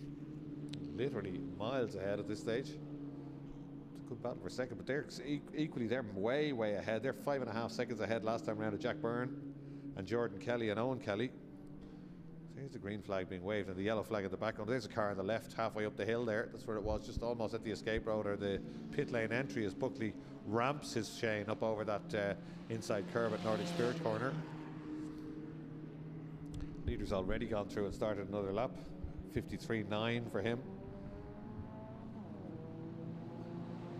Polly comes through this time. It'll be a slow lap because they both outbraked each other, didn't they, down there? 56.9 for Polly, 57.1 for Buckley, 56.7 for Jack Byrne, 56.6 for Jordan Kelly. So they're quicker than the two boys in front. Polly and Buckley certainly slowing each other down just a little bit. Somebody trailing a stream of oil. Is that our, it is, it's Conor Melia. It's our C-class leader. He'll be lucky not to get a flag, I'd imagine, but himself and Charlie Hart battling away for that for C honours. And of course the C Championship, the Star Tomorrow Championship, will be in the up for offering there as well. Oh, this time Buckley on the outside, Polly on the inside. He's going to try right round the outside. If it was the national track, that might work. I'm not so sure if anyone can make it work here at the international, and it doesn't work on that occasion. Polly knows exactly what he's doing, just drives out to the curb on the outside, and the two of them still line astern, heading back up the hill with 4.5 minutes to run in this one. Hand in the air for somebody there. That's Owen Kelly. Owen Kelly in trouble, going up the hill towards Lola. Oh, this time again, a huge run for Buckley, and he went to the right and Polly went with him. Almost got himself shoveled onto the grass. There was a territorial dispute at top speed there on the way down to 7A and B. I think Polly actually covered that as Buckley made the move. It didn't look like a subsequent weave, but certainly very, very close between both of them as they head back up towards Boraine's Bends. Through the right and through the left. Polly not getting ruffled, not getting out of shape. Buckley really piling the pressure onto him though, car number 3. Just a slightly earlier turn in is all they'll get from Polly, and again both cars handling beautifully. You can see it as they get to the apex there. Both get on the power at the same time. Buckley gets a slight run, but not enough to do anything. It's stationary yellow anyway at Nordic Spirit corner. Doherty starts another lap, still 53.6. He's just doing 53.5, 53.6 every lap. Buckley gets a better apex there than Polly, but Polly carries that speed around the outside, carries it onto the curb, doesn't need to defend, just nice and easy in fourth gear, moves across to take that line down towards turn 1. Oh, somebody coming into the pits. There's one of the cars just peeling off at high speed. That's Conor Melia. That's our Star Tomorrow leader. I don't know if he got a flag. I don't think he did. Oh, he might have. Let's see. Yeah, he did. 56. I can see he got a flag down below us here. I can see his number on the board out of our view. Well, that's a shame. Looks like probably a slight oil leak or something. There was a little bit of smoke going from that car, but it certainly hasn't slowed down at all. He'll be heartbroken. He's such a fan. I interviewed him at the Dundrum Supercar weekend.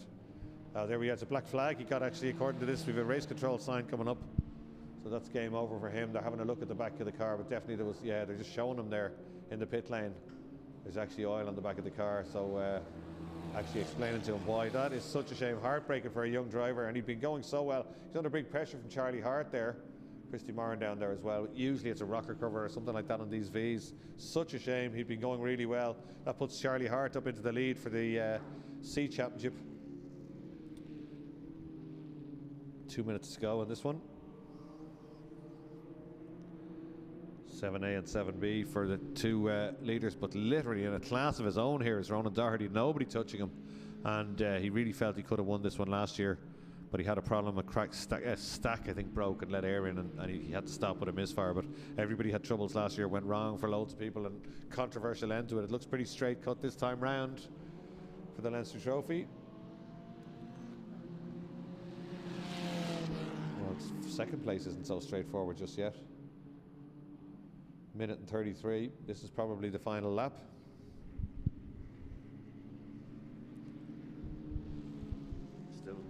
Still Buckley can't find a way around Dan Polly's weaving around there. Polly almost tempting him to go down the inside, isn't he? He's nice and slow coming across to take that inside line. He's no snaps, no urgent defence. And Dan Polly very much, oh, somebody goes around there. At least under, was there a little bit of contact just as we came into view? I don't think so. So bits of something on the ground there. Should be able to get that going again. Starts it up. Hooks second gear to get away. No problem at all there.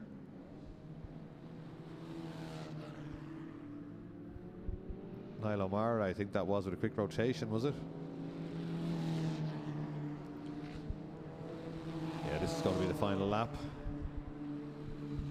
This battle for second place still rages. Ronan Doherty looking good out front. Round the long Bridgestone corner. Third gear grabbing fourth on the exit. Up the hill now. And once again, nice and easy for Polly. Just goes to the centre of the road. Doesn't over defend. I'm not sure if it's a dab of the brakes or a lift there. There's certainly a lift. You can see a little puff of smoke at the V's when anybody lifts when the engines are warm. Both the cars handling so well. You can see it there. And once again, Polly sees the run coming. Just eases across to the right. You can go down the outside if you like. It's a double right-hander. Nowhere to go there, so nothing he could do with that run, really. And Polly slows it right down at the apex there. I don't think so, he says to Gavin Buckley. And that's hugely frustrating for Buckley. Perfectly legitimate, but great racecraft. And already celebrating out a shot is Ronan Doherty. Here he comes. That's outside Motor Factor's corner. He's waving at the crowds already. That is a dominant win. Here he comes. This young man's been very impressive for the last number of years in sim racing and in real racing, and he is so happy with that.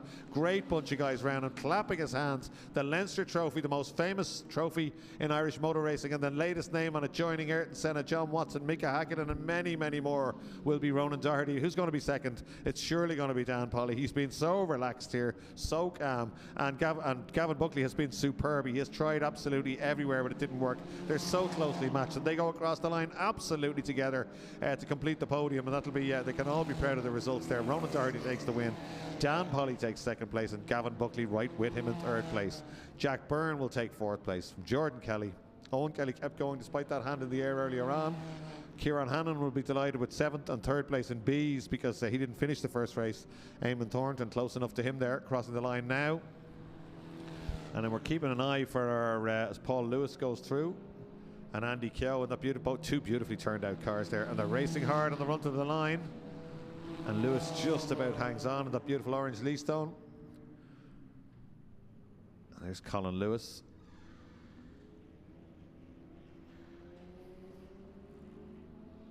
It's Simon Rudd and Colin Lewis crossing the line now together. There we go. So let's have a look and see Charlie Hart in 9th place overall, and he takes C honours. Jordan Kelly takes B honours in 5th place overall, and Ronan Doherty, of course, takes the big one, the Leinster Trophy, and he will raise that up over his head very, very shortly at Mondello Park. So great stuff. And that young man gets to add his name to a very salubrious list of Leinster Trophy race winners at Mondello Park and many other venues over the years. I won't list out the venues again because I bored everyone to tears apparently earlier with my history lesson, so I don't want my production team going to sleep again. I can hear them waking up downstairs. There's your official result. I've just been told that there's a nice Facebook comment about my speech. I would say it was tongue-in-cheek and very sarcastic if that's the case. But that's not the general consensus in the outside broadcast unit downstairs, I can tell you. But Ronan Doherty, there you are. What a great drive from him. He nailed it off the line. He kept the head down. He just 53.5, 53.5, 53.5 all the way through. Nobody could stay with him. And he crossed the line 20 seconds ahead of anybody else. In a Formula V race, that's very, very rare. So that young man and his dad and his mum and his team around him can be very, very proud. That's a very good performance, and two talented drivers in second and third. It's not like he left a load of novices behind him. He left some very, very quick drivers in his wake as well. So they'll be on the trophy. They'll be on the podium soon, and will be presented with the famous Leinster Trophy. We will be back on track in a few minutes' time with Siltec Safety Zetec Fiestas. I can see Neil Murphy down there in the Siltec Safety van, the pace car van with his flashing lights on board. Great view of Mondello Park there from the camera up at Southside Motor Factor's corner. You can see all the signage on the left-hand side of the circuit. No signs left. It looked like a little bit barren a couple of years back. Now it looks like a Scale X track when you were a kid. All the signs down the main straight, all the corners renamed, and a couple of new ones coming as well. The big one this weekend, of course, is Turn 1, renamed Castrol. Castrol, an iconic motorsport name, and was a corner here back in the 1970s and 80s. So my granddad told me. I'll pretend I'm a bit younger than I am. Here comes Neil Murphy with the flashing lights, the most enthusiastic sponsor in the paddock. We'll have to get him an award for that. Well, we did. We got him a Fiesta Zetec van, and he parks up down beneath us here. Siltec Safety, West Dublin-based safety wear and sportswear and branded wear supplier. In fact, nearly every team in the paddock that has branded team wear, it's come from Siltec Safety. We have an initiative here in Mondello Park called Keep It in the Paddock. We do a newsletter and we profile 3 companies before every race meeting. And a lot of businesses have started, a lot of companies have started giving each other a little bit of business as a result. Rugby clubs are good at it, football clubs are good at it. No reason why we shouldn't do it here. A lot of self-employed people in the paddock seems to be working quite well, and certainly Neil is getting a lot of business in the paddock as a result of his association with this Fiesta Zetecs Championship. Now, we did see photos of Danny Mullins on the podium already, so let's see if he can do it again in his second time out. The dry conditions will definitely suit him better. There's Neil Murphy flashing lights on, getting ready to lead them round. He'll really lead them round for a lap at the international track, and then he will peel off into the pit lane. They'll come down, form up on the grid, and we'll go racing at Mondello Park.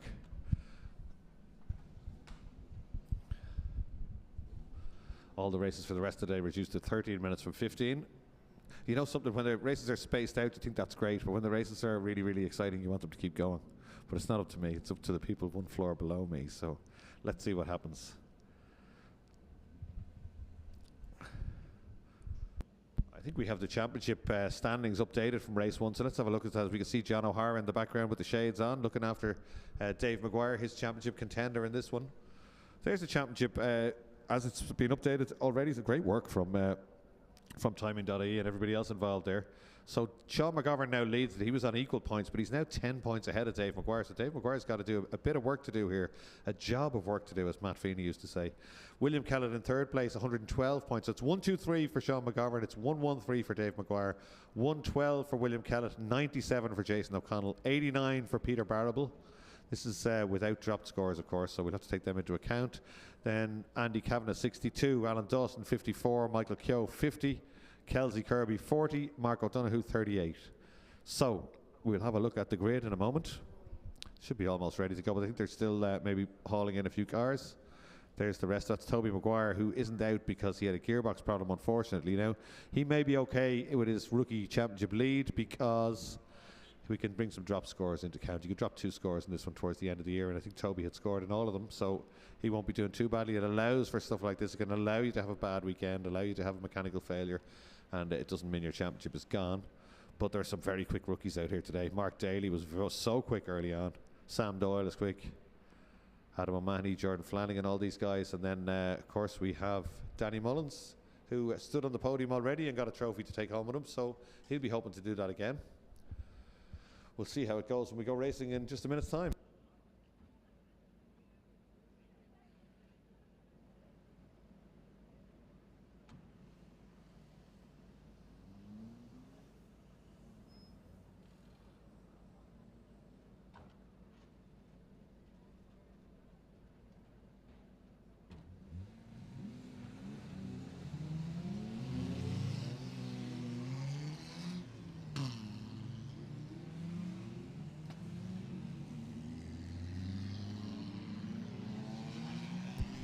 So here they come. Top 6 get reversed from race 1, so it's always excitement. Whoever finishes in 6th place gets a bump up to take the lead for the next one. Now, let's have a look. Did anything change? Mark O'Donoghue is taking up pole position for this one. Jason O'Connell alongside. Championship contender Dave Maguire. Dave Maguire needs to win this, doesn't he, really, to get back into championship contention. Then William Kellett alongside him. Peter Barrable and Sean McGovern. Sean McGovern has a 10-point lead in the championship, but he won't keep that if he stays in 6th. I don't expect he will stay in 6th. Then Alan Dawson and Kelsey Kirby again going beautifully. She's on row 4. Darren Lawler in the Mondello Park team building car in row 5 with Andy Kavanagh alongside in the Miles Plus car. Then it's Josh Brown and Mark Daly, who won the rookies early on, gave himself a helping of points. Michael McArdle in the Attic Conversions car. Sam Doyle in the car that looks like John Player Special. It's just been liveried up, black with gold pinstripes. Then it's Danny Mullins. Danny went really well in, struggled a little bit in qualifying in relative terms. He was quick in testing here a few weeks ago. Qualifying was difficult for him. These cars can be difficult in the wet, as we said earlier. They don't run wets and slicks. They run a track day Nankang tire. It's very effective in the wet, but like all of those tires, get a lot of wheel spin and lockups and stuff when it's really, really wet, as it was this morning. So he qualified near the back, but he charged up to 3rd place in the rookies, and actually he was right on the back bumper of Sam Doyle, who was in 2nd place when the race was stopped. So he'll be wondering if he can climb one step higher perhaps on that rookie podium and get himself 2 trophies in one day. Michael Moynihan, another rookie alongside him. Then Alex McCann, Jordan Flanagan, Philip Lawless, Keith Lenihan. Keith Lenihan has the trendiest camper and trailer combo ever. I saw it on social media this morning. His car is always immaculately prepared, the Keith Lenihan Motors car, but he's got a pop-top camper and a matching trailer down in the paddock, and they just look absolutely incredible. Adam O'Mahony next up. Then Liv Corcoran, Then it says Mick Keogh and Eduardo Gonzaga. We certainly won't be seeing Mick Keogh out there because he was on his roof earlier on. The car didn't look too bad when I saw it. I'm sure he won't agree. His car's always immaculate, but it was a light, relatively low speed roll, and I'm sure we'll see that car back out again. Eduardo Gonzaga showing and Toby Maguire, but I don't think they will arrive on the grid, will they? Let's see, because Toby Maguire had gearbox issues. I'm told there are frantic Fiesta ST gearbox changes happening in the paddock as I speak. There's Jordan Flanagan and all the rest coming through. There's Keith Lenihan. That's Mick McCardle there with the orange grille. Sam Doyle, Danny Mullins, we can see them all coming through. There's Phil Lawless in the Zetecs car, light blue. So Neil Murphy leading them through Nordic Spirit corner. There is Eduardo Gonzaga weaving around, our Brazilian driver. The Leave and Hostel sponsorship on the side of that car is great on social media. Always announcing the next race. He's got a great team of guys behind him. They work very hard on that car when anything goes wrong. So top 6 reversed, just for a little bit of spice in this one. And this is for the, let me have a look, the Dunlop Trophy. So another impressive bit of kit. Just looking at it here, Dunlop Trophy, very impressive. Going right back to the 1930s. And on it some slightly more modern. Now Jonathan Files has won it, Gordon's won it 4 times, 5 times. Or else the engraver had a stutter. It's his name's all over it, Gordon Kellett. Then it's Sean Newsom. Dan Polly has won it before. Sean Doyle. Loads of current day drivers. Noel Green, the late Noel Green, great to see his name on it. Frank O'Rourke, lots of Mondello history on that one. Arthur Collier. Bill Gowdy, Harold McGarity, Bill Gowdy again, Patsy McGarity, Gary Gibson. My God, some great names on that one. Anyway, we're getting ready to go. Hope these guys realise the history in these trophies that they're going to be holding aloft. One of them will be holding aloft later on. Whichever Jason O'Connell, very much a find from this class, a rookie from 2 years ago, won the rookie championship and then won a race outright in that year. And he's been a front runner since. Look at the way he's got the car angled towards us. Oh, it's angled very severely, isn't it? Aggressively almost across the bows of the pole man with no lock on though. He's hoping to get the jump when the red light goes out on the BMW bridge. So O'Donoghue it is with Jason O'Connell alongside him. Gap up the middle for Dave Maguire. He'll be looking to fill that gap and away they go. Oh no, the pole man just rockets away. So slicing in behind him is all you get. Oh, I squeezed in there when I saw that. Peter Barable and Dave Maguire there with a territorial dispute up against the Armco barrier. What a start from the pole man, and Kellett it is down the outside to take second place. Although everybody's down the inside of Kellett now, and it's 3 or 4 abreast as we head towards Campion Corner. Kellett should be able to hang on. Indeed, he is up over the inside curve. Maguire goes with him. So Barable's the only one dropped back a little bit there, I think, as they go through Campion Corner and out towards turn 3. But it is certainly Mark O'Donoghue leading. Let's see where Danny Mullins is. Can we see the car there anyway? There he is on the inside. Oh, he's got someone trying to go around the outside of him at turn 3. Neck and neck, and somebody goes round. Liv Corcoran, no, she's hung onto it. No, she hasn't. Big cloud of dust down there. Do we see yellows? I see a stationary yellow on the exit in the background. It's not waved, so she might be able to recover. Fingers crossed. Oh, they stream up the hill now. They're absolutely together. Nobody getting away. Kelsey Kirby in there too. The Mondello Park Andy Kavanagh car. There's Danny Mullins, not too far away from the mix either. He's ahead of a group of cars as they head up Kennedy's Rise. There's Liv Corcoran. She did hang on to it. So great stuff from her. She heads up the hill, the novice.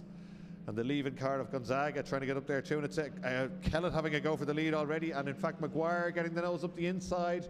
But that nose gets chopped off him on the run down towards 7A and B. I think Kellett's down the inside here. You know he is. William Kellett in the DMC car. And look at the 2 red cars so late in the brakes. The pincer movement, one either side in stereo. He's just been passed on the brakes down there. And in fact, O'Donoghue fighting back as well. And right up onto the back bumper, the new leader, William Kellett, as they head back up towards Bahrain's Bend, the right and left. And it is Kellett leading now from O'Donoghue. From Maguire, then it's Barable. Barable a little bit slow too there. O'Connell tries him on the outside, and McGovern, I think that is down the inside, is it? He is. Barable holding it around the outside, but no, McGovern's got up the inside. Alan Dawson, I think it is in the mix too.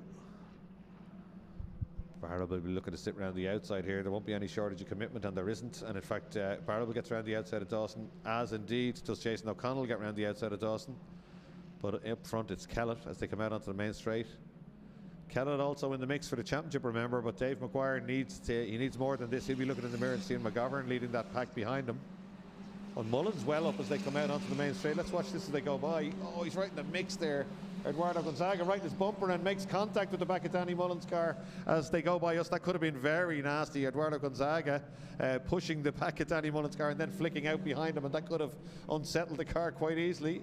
Danny Mullen's now in 15th place, and he's in 3rd place in the rookies and well ahead of 4th. So Sam Doyle leads the rookies from Mark Daly, and Danny Mullen's in 3rd place.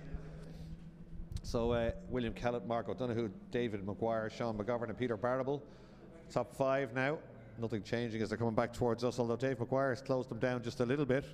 We'll see their relative pace when they cross the line next time round.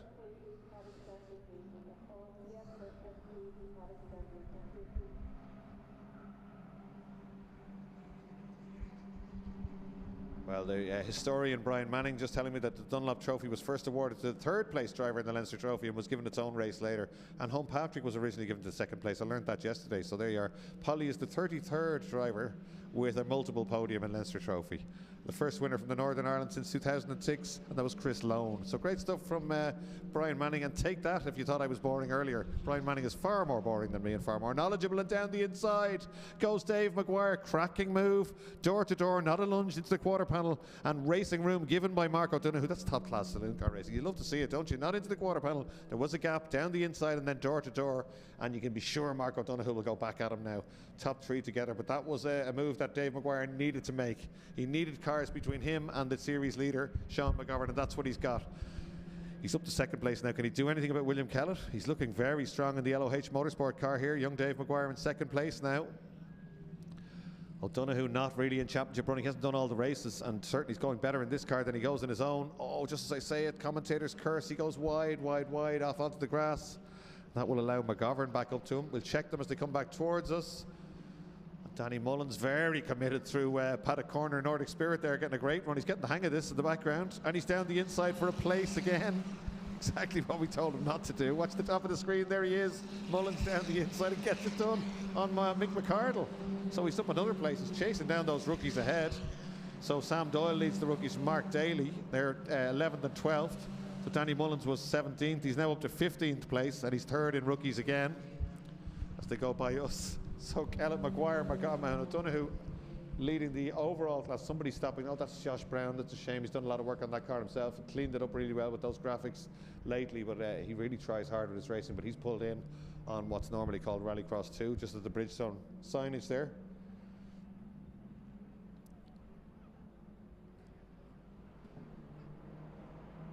More interesting facts from Brian. You could have given me these during one of the spaced out races, Brian. Not the most exciting race of the day here. What else? Not first race since 2018 with no safety car or red flag. Well, there you go. Dunlop Trophy was first awarded to 3rd place, given its own race later. Great stuff. So all the facts coming through from Brian Manning. Absolutely brilliant. Oh, he goes wide just as we just cut away. That was Danny Mullins going wide. I think he might have got a little bit of a shoulder in the door as he was trying to get back online. He's lost a place. He's lost 2 places now, and a big lockup into Lola Corner as they disappear out of our view. Oh, look at this on the brakes now, having to go defensive because McGovern's on the attack, but it's a battle on for the lead. Look at this. Kellett now under massive pressure from Dave Maguire Jr. Barrable in the mix too. He's coming up here. Barrable's telling me that his car is on and off and on and off, and when it's working, it's flying, and he keeps getting this intermittent problem, and he's been changing lambda sensors and stuff.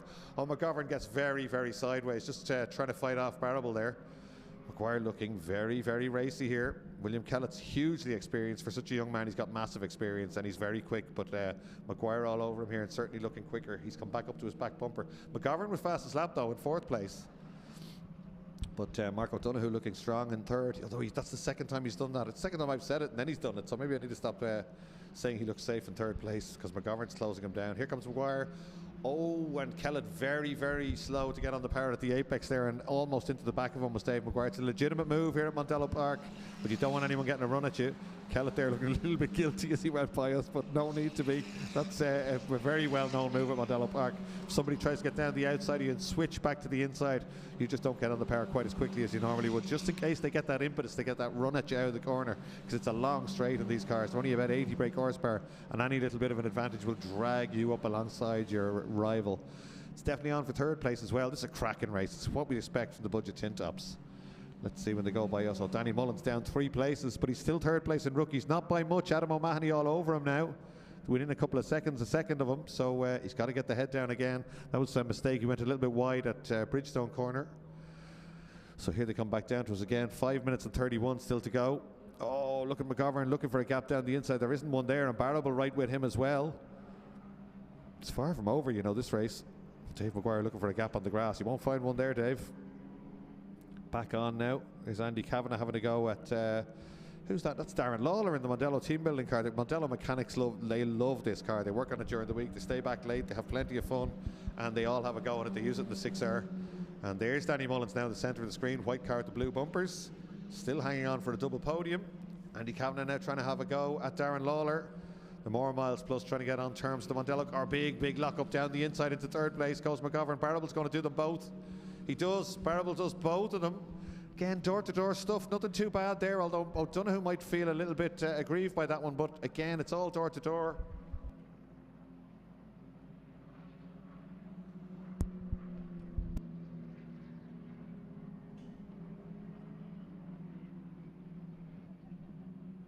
That's Dawson now up a place as well, so it's all gone wrong there for Mark O'Donoghue, really.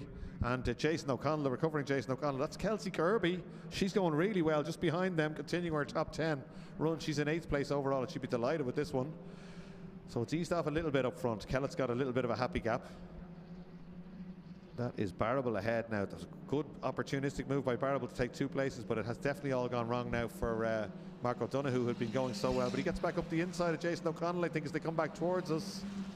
They're neck and neck on the main straight.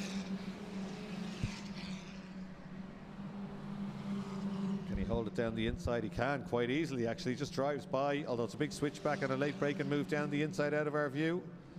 I think he managed to get that done. He did. Manages to hold on to it. Barrable still holding back Sean McGovern. It's exactly what Maguire wants. 0.8 of a second in it. Fastest lap was to Sean McGovern still. Last time round, a personal best for William Kellett. That gave him a little bit of a gap up front. So it's Kellett, Maguire and Barrable top 3. And McGovern, Dawson and Mark O'Donoghue. And look at this battle, just going out of our view momentarily. Side by side there in the background. And that was O'Donoghue and Jason O'Connell still going at it. So just it'll be 20 points if it stays like that for Kellett. It'll be 17 for Maguire, 14 for Barrable, and 12 points for McGovern. So 5 points Maguire will get back from that 10-point deficit that we saw him with earlier. So let's have a look at that incident again down at 7A and B with the double pass by Peter Barrable. As Danny Mullen goes a little bit wide again, he's trying very hard. There we go. They both go wide. He does a switch back to the inside. Yeah, Barrable's perfectly legit. The 3 of them come together, but door to door, it's 3 of them turning in. It's nobody in the quarter panel. So, yeah, that's good saloon car racing. I mean, 2 people mightn't think so, but they're certainly not barging out of the way there. There was a gap. Barrable waited, turned in a bit later and got on it. But McGovern will be looking to have a go back at him. It's just unfortunate there, having driven so well for Mark O'Donoghue, that he got dropped back and then got jumped by a few more of them. But he's got really good pace. I wonder, can we see him out in this car again, maybe? Because he's going a lot better in that car than he did in his own. He's got huge pace. He's still squabbling back there with Jason O'Connell. They've got Kelsey Kirby for company. She's pulled away now from Andy Kavanagh and Darren Lawler. Then it's Sam Doyle leading the rookies from Mark Daly. Danny Mullins third in rookies still. 1 minute 59 to go in this one. That's Sam Doyle with the headlights on. The rookie in the black car. Gonzaga going well out of shot as well. And Lenihan and Mark Daly.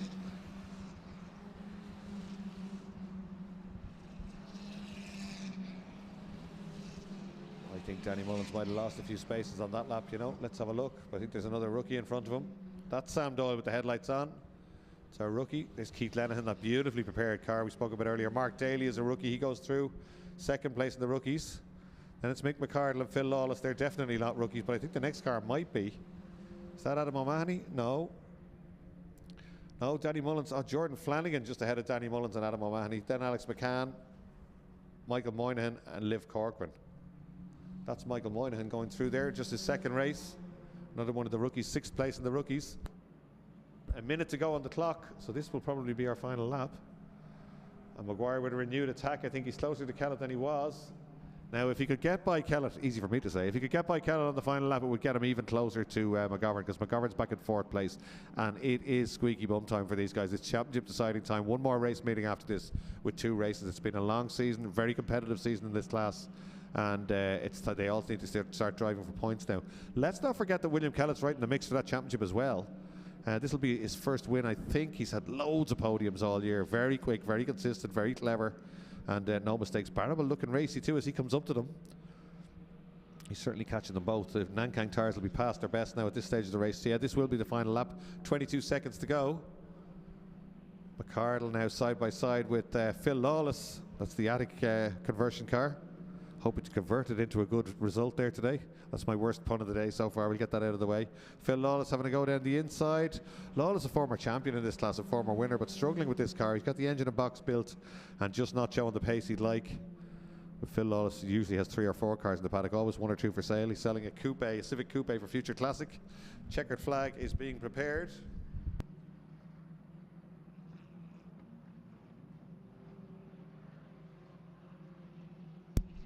Here we come. William Kellett looks like he's going to take it. He'll be happy with this one. He's waving already, flashing the headlights, banging the windscreen. There'll be great sound effects from this one. Oh, he could get it bothered for that one. Fire nearly came across the line backwards. To say William Kellett was happy, would that be a little bit of an understatement? Why wouldn't you be? He's going to get a massive trophy for this one. He takes massive chunk of championship points. Dave Maguire, got to be said, great drive by Maguire to get a second place and Barable to third. McGovern keeps the championship lead, I would imagine. Next up, let's see what happens. I think... yes, Sam Doyle takes the rookie win. Well done to him. Mark Daly, second rookie. Who's going to be third rookie? It's a race to the line. Adam O'Mahony and Danny Mullins. Let's see. Danny Mullins, rookie P3, gets a double podium. He'll be happy with that. Neil Murphy will be delighted with that. Gets Danny Mullins on his podium for 2 times today. It's not like favoritism, but it's great to have somebody come into a class and be able to get a podium like that on their first ever day out. So a lot of stars in that one. Certainly great stuff from Danny Mullins. Kelsey Kirby, she's going to be so happy with 8th place. She loves a top 10 finish, and she is moving towards that 6th place finish she spoke about earlier. But William Kellett, a great drive out front. There was massive pressure on him, and he didn't make any mistakes or lock wheels or go wide. So great stuff from William Kellett to take the win. Dave Maguire in second, and Peter Barable in third place.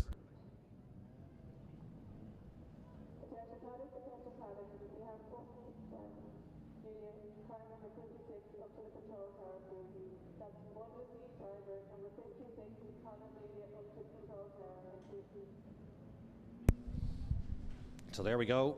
There's the rookies. Sam Doyle, Mark Daly and Danny Mullins. Danny Mullins in the wars a little bit in that one, wasn't he? But he fought back well. Great to see it.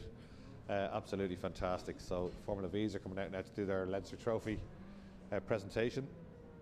And meanwhile, the Alloy Repair Centre Fiesta STs have already been released down into the pit lane.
So here we are, Alloy Repair Centre, Fiesta STs getting ready to go. Big hello to Owen Cullen, who owns the Alloy Repair Centre. He couldn't come down because he's so busy. He had to work today. No, wait a minute. No, he didn't. He's in, I don't know where he is, Montenegro or somewhere. He sent us some photos that would make us very jealous earlier on, having a beer and watching the live stream. So great to see that we're being broadcast all around the world here. But the Alloy Repair Centre, a great business in just off the Bellegarde Road there in Cookstown Industrial Estate. And they've sponsored this class this year, and as we said earlier, Owen has bought a car, and I did see a couple of sneak previews, and it looks absolutely fantastic. So hopefully we'll see that one out there. He also sponsors that car there of erstwhile series leader Ross Barnes. So Tim McQuaid starts this on pole position, Darragh McMullen alongside, then Derek Graham, who went so well early on, Victor Cullen, who soaked up all the pressure, and then the 2 stars of the day so far, John Elliff in 5th place and Roy White in 6th. After that, it's Brendan Fitzgerald and Trevor Farrar, Christopher Grimes Jr., a winner also this year, Ross Barnes, championship leader, Jack Conaghy, Charlie McKillen, Gordon Kellett, Chris Jones, Bobby Turley, Marcus Hayes, Christopher Grimes Sr. and Michael Cullen with a new gearbox installed by his LOH Motorsport team. That's what happened. He was up there fighting for second and third place and the gearbox let go coming out of turn 1. So they've installed a new gearbox and he's back out there weaving around trying to get a little bit of heat into those Nankang tyres.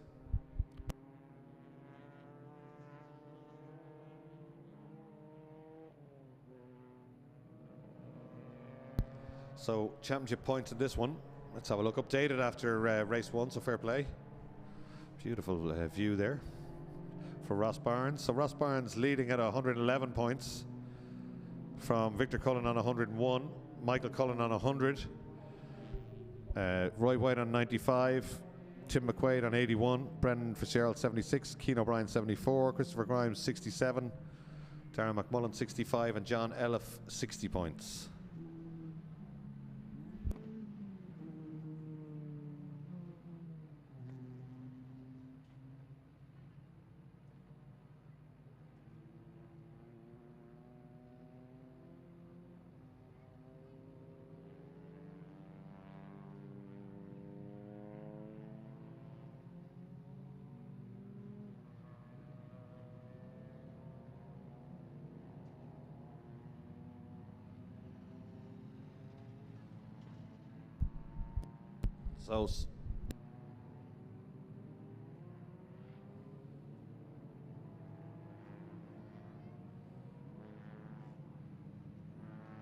So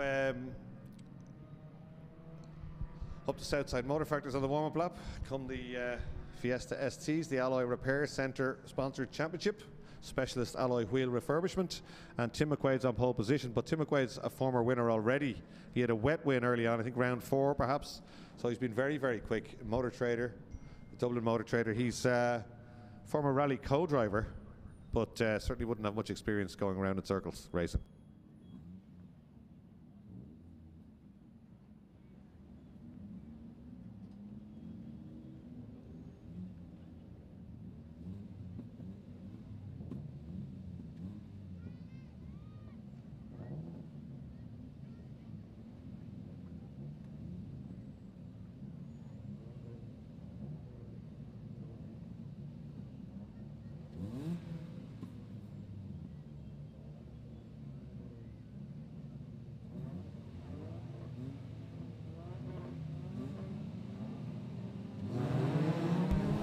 They go, Fiesta STs, and McMullen tries to get across and almost makes contact with McQuaid as they head down towards turn 1. They're very, very close, but actually they're just closing the door to make sure nobody else comes through.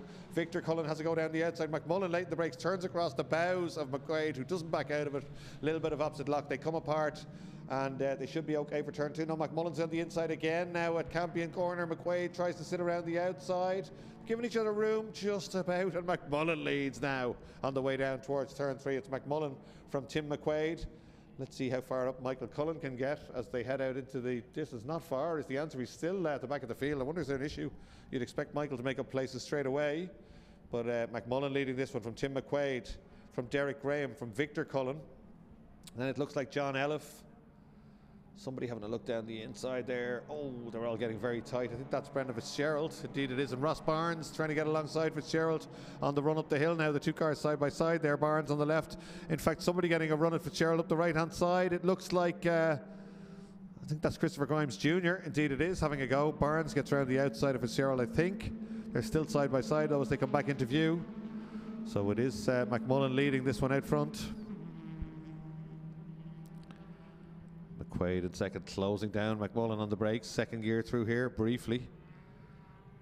And Derek Graham, you can see the jerk as he grabs third gear. Good run through there from him, and he gets right up onto McQuaid's tail. He was very quick in race 1, Derek Graham. This is his first ever Fiesta ST race in a home-built car, remember, himself and his dad Aubrey.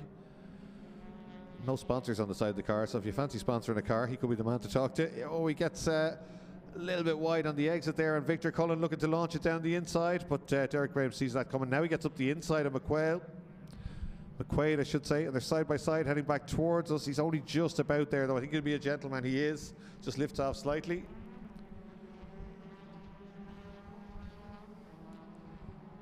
And as they're all having a go now, and Victor Cullen slices down the inside. I think he's going to take third place there away from Derek Graham. Scrubs off a lot of speed on the inside though with too much lock. Graham sits around the outside and just takes it back. Elif now next on the list. He's moving forward. He's got Barnes and Fitzgerald on his tail, and that's Michael Cullen next up, is it? It is. 9th place, Michael Cullen.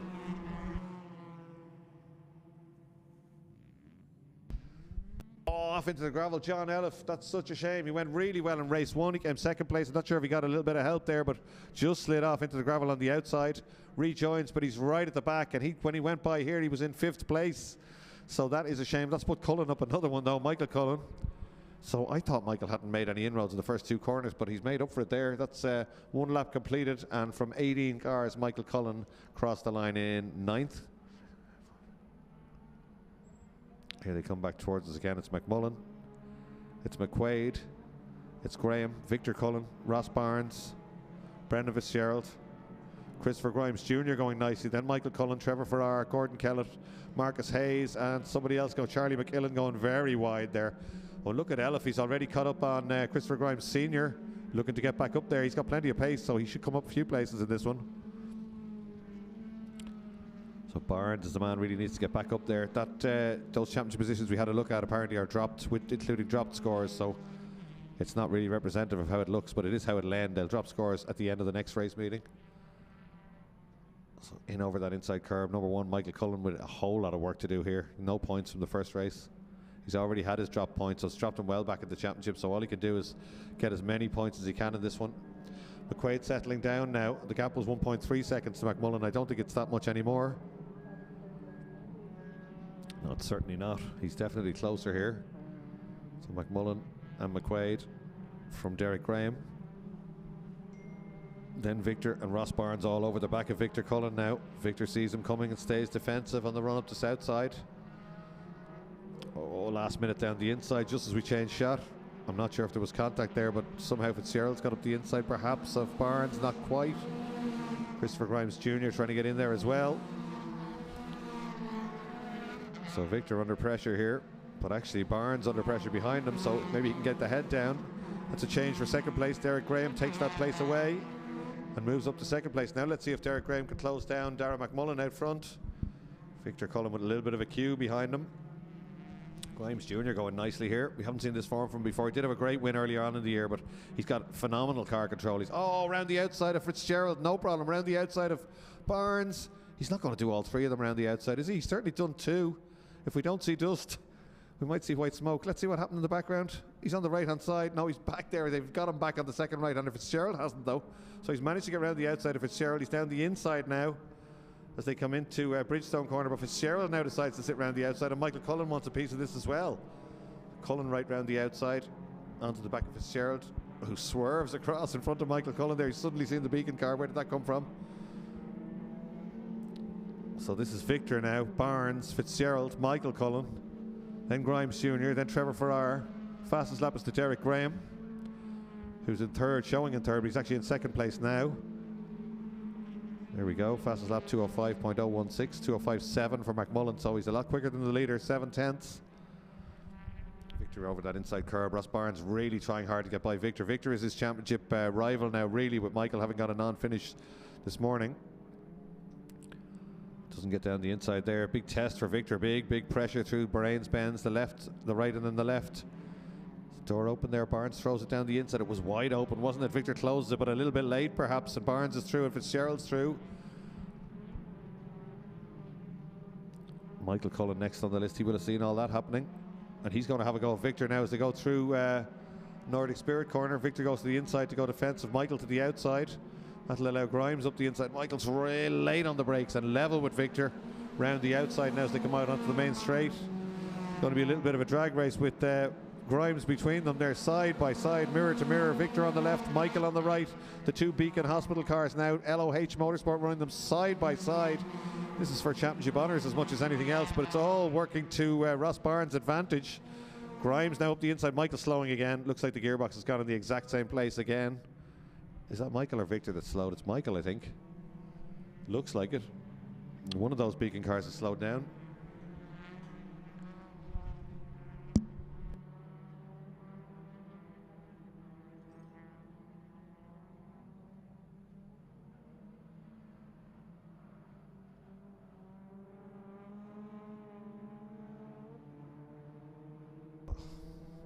There's Michael Cullen going really slowly at the top of the screen. That's such a shame. Oh, he's pulling to the infield. That's his day gone. So 2 non-finishes, very unusual for LOH Motorsport and very unusual for Michael Cullen. So it's not completely, but at the head of the sheets will be Victor and Ross Barnes now, and it's advantage Barnes very much in this one. So he's done a good job here. There's Michael out of the car. Thumbs up to the marshals. He's always very matter of fact when things go wrong. I suppose he understands motor racing, but that's tough to take. 2 non-finishes. So Barnes, Fitzgerald, and Victor Cullen now in that group. There's Conaghy just ahead of Trevor Farrar. Derek Graham has closed the gap to 0.6 of a second up front.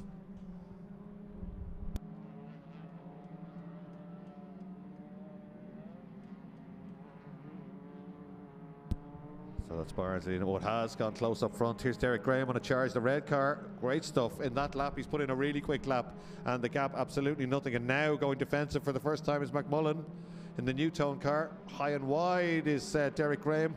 Smoother run of the way. It goes to the inside, makes McMullen defend.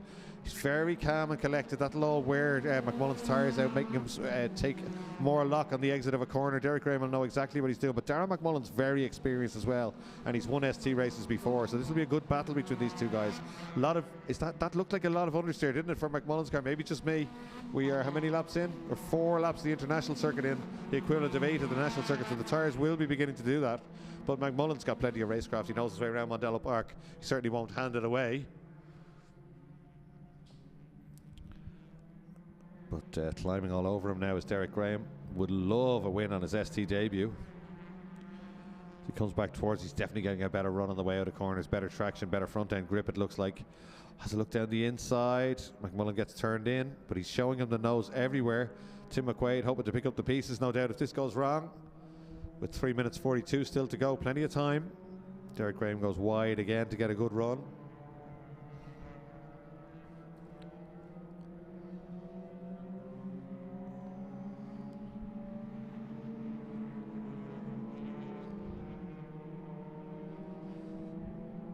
So these first 3 well ahead of anyone else. Ross Barnes is next up.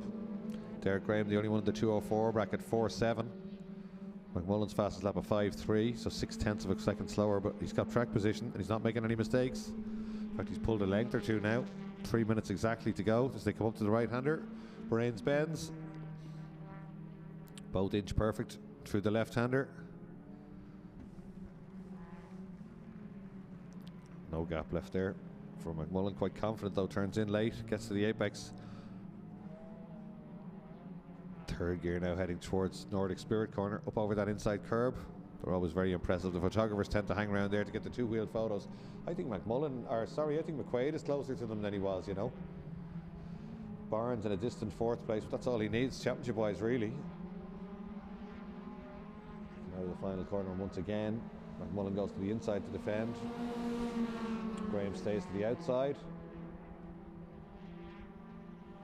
Yeah, McQuaid faster than both that time round. In fact, he's almost with them as they come down into Castrol corner. Swing out of that one then, and 3rd gear flat out through Campion corner. They got a warning in driver's briefing this morning about track limits through that corner. It's not something we usually talk about at Mondello Park, but apparently the ST drivers in particular had been using the right-hand wheel on the left-hand curb on the inside. They've just been ramping over the inside of that one. So they had a word with them about that. There's an observer there apparently for the rest of the day as they come back towards us. The order behind these 3 is Ross Barnes in 4th, Fitzgerald in 5th, Victor Cullen 6th, Christopher Grimes Jr. 7th, Jack Conaghy going well in 8th, Trevor Farrar in 9th, and Charlie McKillen. Charlie McKillen going very well in 10th place ahead of Gordon Kellett, Bobby Turley. Somebody in the pits, Marcus Hayes, has just come into the pits out of shot. So 1 minute 32 to go. They'll probably get another lap after this one. Victor Cullen under a little bit of pressure there for that 6th place from Grimes Jr. and Conaghy.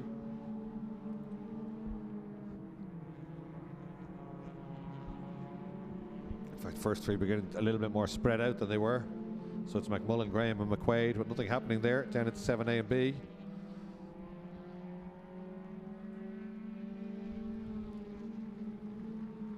McQuaid had closed them right down last time round. He's still not too far away, but I think Graham with a late race spurt again. Maybe he was giving his tyres a chance to cool down, but actually the car bouncing around on him just a little bit. Right over that curb. He's back within striking distance though, isn't he? There's going to be another full lap to run in this one, so it's not over yet.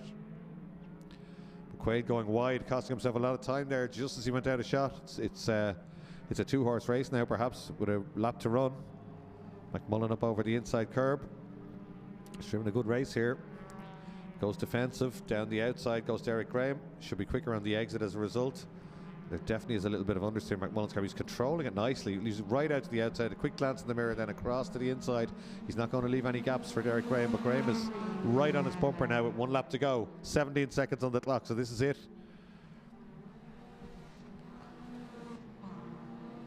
This is for the O'Reilly Trophy, another famous trophy, huge history.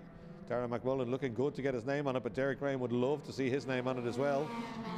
Through turn 2, Campion corner, named after John Campion, down to turn 3.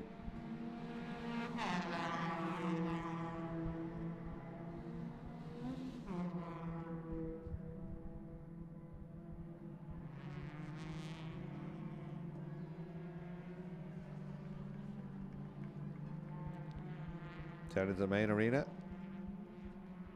Mullen gets it, turns in, get to the apex, no problem. It's going to take a big mistake, I think, for anything to change here, and I don't think that's going to happen because McMullen has looked very composed since he took the lead of this one early on.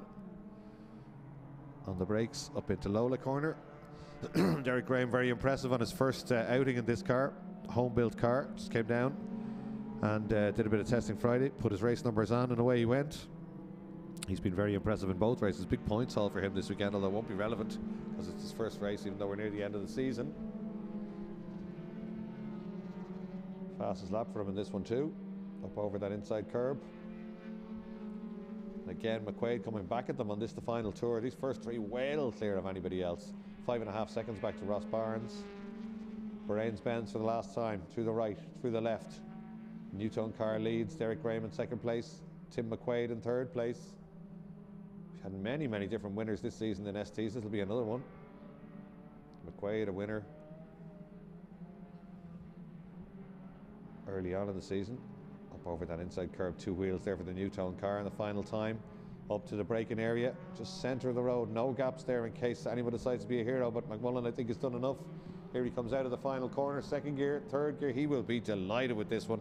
Great drive, and he comes down to take the checkered flag. Fist in the air, it's a big win, and he gets that trophy as well, so he'll be on the podium here very shortly. McMullen takes it, Derek Graham in 2nd, Tim McQuaid 3rd. Good drive by Ross Barnes and a heap of championship points. Fitzgerald next up, Victor Cullen, Trevor Farrar, and it's Charlie McKillen. Good stuff from him, ahead of Kellan and ahead of Bobby Turley. Then it's Jack Conaghy. Is it? No, it's not. It's Roy White, John Elliff, good recovery, and Jack Conaghy. Then Chris Jones, then Christopher Grimes Sr., and then slowly coming down is Grimes Jr. Unfortunately, he was right in the mix. He just comes slowly across the line there. So great stuff from Fiesta STs. Next up is going to be Junior Minis. Patch Tire Equipment Junior Minis back on track again. There's your result: McMullen, Derek Graham and Tim McQuaid. Then Ross Barnes, Brendan Fitzgerald, Victor Cullen, Trevor Farrar, Charlie McKillen, Gordon Kellett and Bobby Turley.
their way towards their podium. The Patch Tire Equipment Junior Minis are already out on track, weaving their cars around to get some heat in the tyres and getting ready for their second run of the day. Great entertainment earlier, and Jack Files took the win on the big trophy, of course, and he'll start this one from pole position with Leo Richardson, who gave him such a great scrap.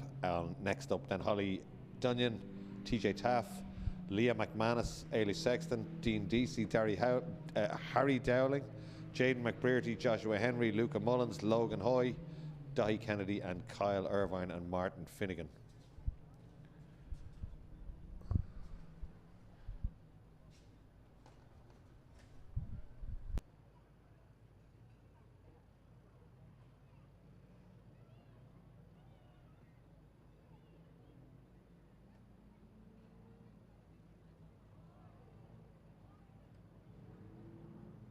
Cars all beautifully presented. We've had some fantastic drivers in this championship this year. Not over just yet, but we're expecting more entertainment there. Some of the drivers flinging the cars around, trying to get a bit of heat into the back tyres, the same way we saw with the Say Super Cups.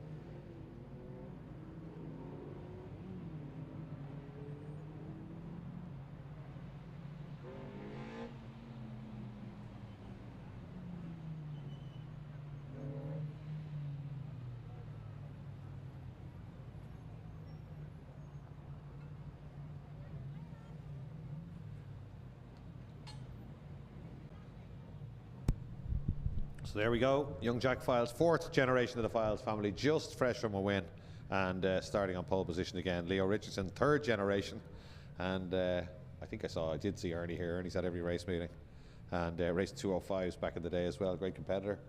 So his granddad will be there. Proud day to see your grandson on the grid doing so well, isn't it? And then it's Holly Dunyan, another third generation racer, and they're both here as well, her dad and her granddad. TJ Taff, Leah McManus, Ailey Sexton, Dean Deasy, Harry Dowling, all the rest. And away they go. Good start from Files. Good start from Leah McManus. And Henry boxed in a little bit with Logan Hoy down towards the back, but Files leads this one now on the way down towards turn one. It's Files. It's Richardson. It's Taff. Then it's Holly Dunyan. Then it's Leah McManus. So the ladies going nicely. They're in fourth and fifth place here as they go through Campion Corner. Files going nicely. Holly Dunyan will be looking to get up to this lead pack now and stay with them. She is a really feisty racer, great in traffic. Somebody down the inside of Leah McManus there at the first bit of turn three. I think that's McBrearty. So they go out of our view. Great stuff. They look absolutely fantastic on track, and it is Files from Richardson as they come back towards us. Hard to differentiate them with the sunshine. Not something we thought we'd be battling with this morning, but it is. It's TJ Taff in the Mondello Scholarship car. And TJ Taff didn't have a brilliant start this season. The last 2 or 3 meetings he's been incredible. And the instructors did say to me the day that he won the scholarship that he was very special, very impressive stuff. They were really impressed with his on-track driving when he won the scholarship. And he's got a good name for himself in karting, has Taff, and he's going very well here in third place. Then it's Holly Dunyan. Then it's McBrearty, and then it's Henry, and then it's possibly Hoy up another place. I think it is. They've come from the back, Henry and Hoy, championship contenders. In fact, Files will bring himself into contention here as well with a win earlier and leading this one. That's exactly who it is. It is Hoy. And it's Leah McManus, I think, still going well. Leah was telling us recently she'd love a top 10 finish. Well, she's certainly looking on track for one here. But it's very competitive. Look at all these cars streaming back up. We're heading for 20 cars, as we said. Files a little bit defensive there because Richardson was close to him. They both know each other. They've had a good, hard race early on, and they know there's moves going to happen here. If Files can't get away, Richardson will definitely go at him. But 1, 2, 3, 4, 5, 6, 7 cars together. 8 cars because Hoy isn't too far away there either. The red car at the back. He's a real danger man. Junior Rallycross champion, has done most of the winning in this class. Well, between himself and Henry. In fact, they're both at the end of this trail too, very much two danger men. Files looks composed, and Richardson right with him, then Taff, Dunyan, McBrearty, Henry and Hoy.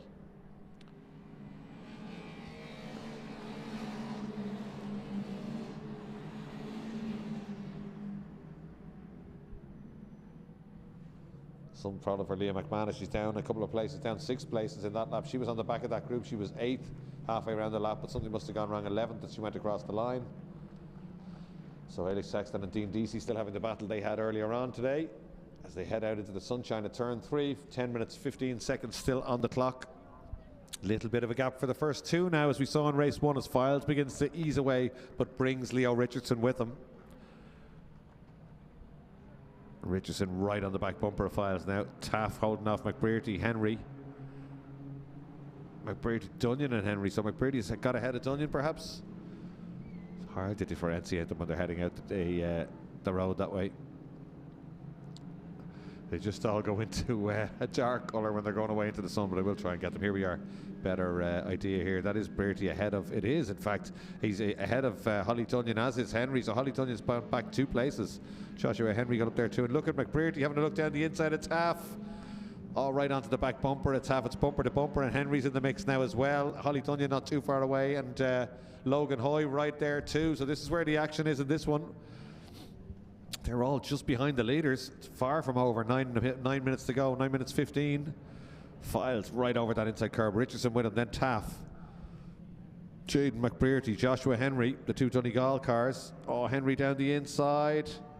McBrearty went in a bit too quick. You could see him checking it there with the brake lights, trying to get back into the apex, but Henry backed out of it. It'll all be costing them time though, and they'll be fully aware of that. There they go through Nordic Spirit corner. Files defending heavily for the first time. Richardson goes up the outside. Will he look for a switchback, or will he try to drive around the outside? He gets a switchback on Files. Classic Mondello manoeuvre, and he's ahead now. It's a change for the lead as they come out onto the main straight. Richardson on the inside, Files on the outside. Files' car looked a little bit quicker early on. It doesn't look it now, so it's all to do with corner exit, I think. Although he does get back with the headlights just in front, but nothing he can do. He's just going to have to slot in behind Richardson and try and do it all again. And Taff, McBrearty, Henry, Hoy and Dunyan. Files looking to get up alongside Richardson now on the run down to turn 3. Richardson on the inside, Files on the outside. Files looking like he wants to go right round the outside. They're side by side through the first apex. Brave stuff by Files on the outside. Didn't lick that one off the stones. Doesn't quite get it done. Richardson just holds him back. It's good racing, isn't it? As they come back towards us, these juniors really impressing us. Henry still trying to get by McBrearty there. So Taff under a little bit of pressure here as the first 2 ease away, just a small bit. Then it's Hoy who's got by Dunyan, so Holly Dunyan's dropped back just a little bit. I don't know if she's done her front tyres in or not, but she was up in 3rd place early on. And it's Irvine coming through, then Kennedy, Mullins,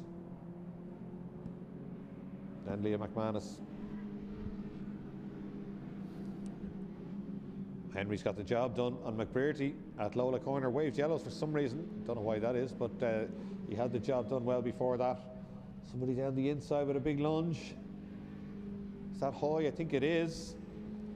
It is Logan Hoy down the inside of McBrearty. Holly Dunyan looking for a way through as well. May have been yellows there, I'm not sure. That's Ailey, the Midlands 103 car of Ailey Sexton, stopped halfway down the back straight. But using her head there, pulling into that little karting chicane just to keep it out of the way. So it's Files, Richardson and Taff up front. It's Richardson, Files, I should say. Then Taff. Then Henry. Then Hoy. All the way from the back. Fastest lap is Logan Hoy, 27.799. It's a half a second quicker than the race leader. So Henry and Hoy, the danger man. We said that at the start. They come from well back. So Taff going nicely. TJ Taff in 3rd place. Henry right on his tail. Then Hoy. Then McBrearty. Then Holly Dunyan. And a little bit of a gap back behind that to Kyle Irvine. Dahi Kennedy. Luca Mullins.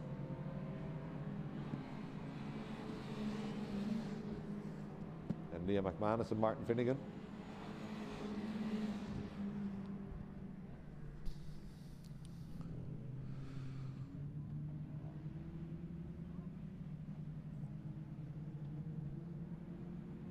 Richardson with the head down. You can see by the body language of the car he's trying hard right out to the exit curb. Good exit there, gets him a little bit more of a gap. It was half a second at the line, it's slightly more now, but they're both still easing away from everybody else. 5 minutes 40 to go on this one. POB Racing will be cheering on their man from down below as they come through the S's for Bridgestone and up the hill. It's Logan Hoy moving around there a little bit, looking very racy. He's come all the way from the back and he wants a bit more. I think that's his championship rival in front of him, Joshua Henry. So Taff and Henry. Henry gets a great run through there. Taff has to go defensive. Or does he go defensive? There are waved yellows. You can see it right beside the car that time round.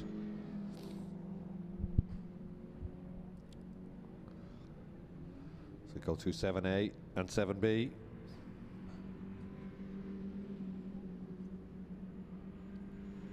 Third gear up the hill towards Bahrain's-Benz. First two still pulling away, and in fact Richardson beginning to just open that gap now. Nothing Files can do about it at this stage. 5 minutes to go. Taff in third, then Henry, then Logan Hoy. They've already changed the engine, and Logan's car engine let go, and it's a borrowed engine. They don't even know what it's like. They were saying to me earlier, obviously nothing wrong with it, but he's certainly driving as well as he always does. Dundalk man going really well. Bit of a star in junior rallycross, and has transferred well to the circuits. You can see how much speed Leo Richardson is carrying through there. The battle is for the final step on the podium, and it's got championship ramifications there. Taff looking in his mirror, but Henry's got to do both. He's got to attack and defend at the same time, because here comes Hoy. Really is at him on the main straight. Down the inside with a big lunge goes Henry, takes the place away from Taff. Hoy goes with him, but Taff sits around the outside. Taff and the Mondello Park car should have it back at Campion corner. Indeed he does. So it's Henry who makes up the place there. Cracking move. Taff down to third place. Hoy in fourth still.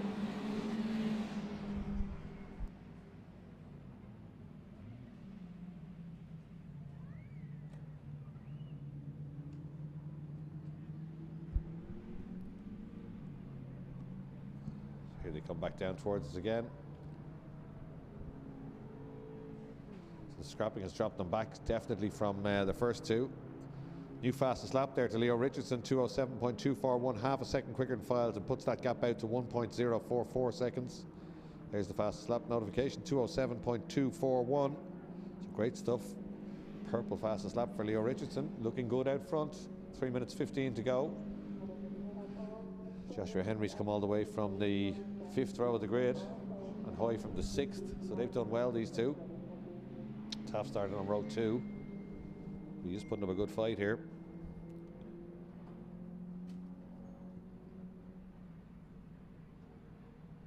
Hoy with a great exit there, gets himself right up to Taff again as they come up the hill, but not quite close enough to have a lunge.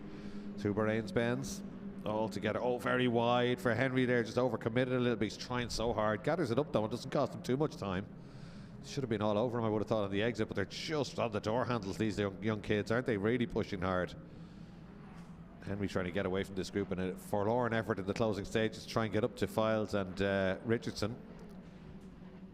They're still equidistant coming up the hill. This crowd, considering these guys have been scrapping so much, they haven't lost that much time.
So just a minute and 13 to go. This is Paul O'Brien is WhatsApping me, asking me what the lap record is for minis. Paul, Google it there. I'm busy commentating at the moment, if you don't mind. Paul O'Brien has got his driver Leo Richardson leading this one, so they'll all be on edge down there. But their fastest lap is 2:07.241. It'll be on timing.ie, and if it's broken, Paul Grogan will have it up on the bottom of the screen before the end of the race. He's usually right on top of stuff like that. Logan Hoy having a go down the inside. It's Taff, and there's contact, and Taff sent off on the outside. Gathers it all back up. Well, that's a questionable one, but there was a gap down the inside. It's always hard at 7B, isn't it? I'm sure they'll be having a look at that one later on. Certainly There was a gap down the inside initially after that. It's your guess is as good as mine, but certainly Taff has dropped back, and Hoy is up a place there to 4th, which will minimise the damage done by Henry getting by. 21 seconds to go, but I think the leaders will get to the line before the clock gets to 0, so we should have another lap. Be interested to see what kind of a lap time Henry can do on his own with no traffic in front. Similarly with Hoy, they've had traffic all the way through this one. Well, there's my answer straight away. Fastest lap, Joshua Henry, 2:07.201. 2:07.7 for Hoy, 7:2 for Richardson was the fastest lap, but only an 8:3 for Richardson that time round. So Henry with fastest lap, charging up to Richardson and Files on this the final lap. The counter is already at 0. There's Taff holding off McBrearty through Campion Corner.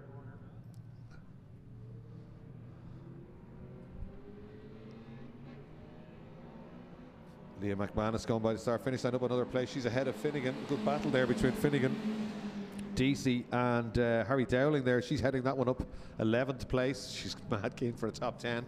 She might get that 11th if she hangs on there. And Henry has caught second place man. The battle's now on for second place, definitely.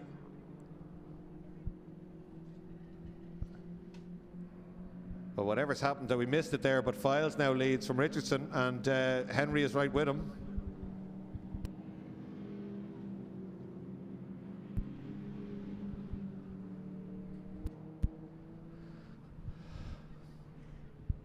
So new class lap record, it says Richardson, but that's been broken again, I'd imagine now, by Joshua Henry.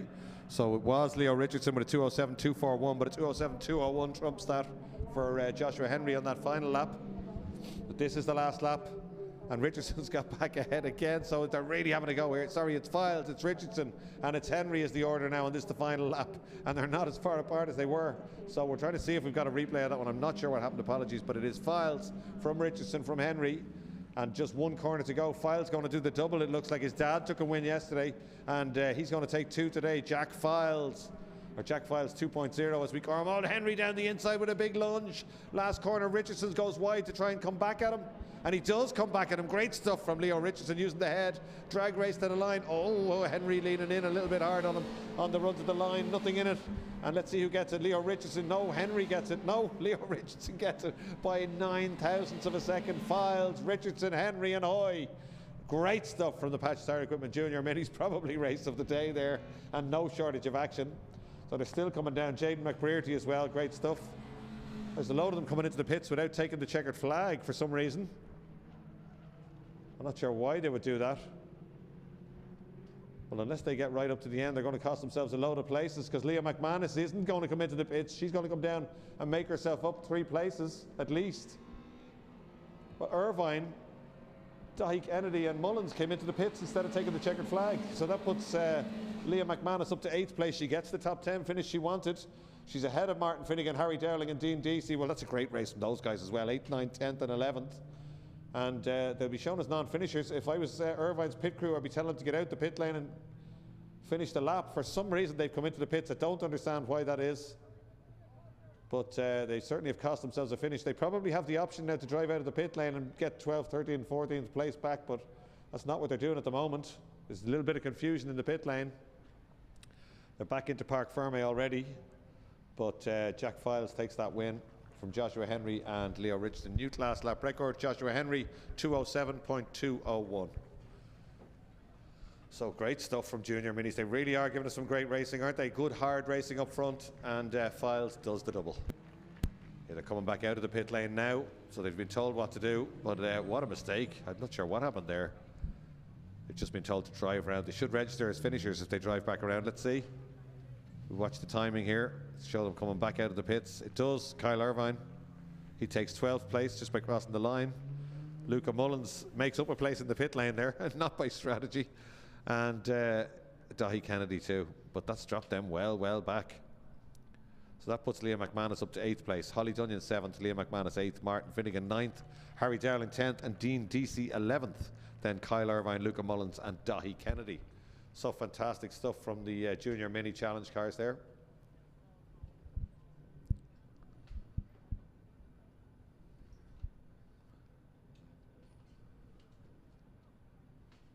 So they'll be having their podium down there with Roisin. I think Danny Mullins and Lee McKenzie are going to go to the podium for the minis as well, which is great. And we have got a memento from Mondello Park as well for each driver. So if all the drivers can make sure they're at the podium, there's a little prize for each of them. And Craig O'Reilly will be taking the photos, and Roisin Sweeney is down there. Brian Matthews might give them out for us. He's heading down there now. So Brian Matthews from Patch Tire Equipment was in the commentary box for that race. He seems happy enough with everything, and he's going to head down to the podium so the junior minis will be able to get their prizes. Already we're getting ready to go. Got to say well done to the people on the floor below me. It's been a stressy enough day for them. Loads of problems, power cuts and all sorts of problems there.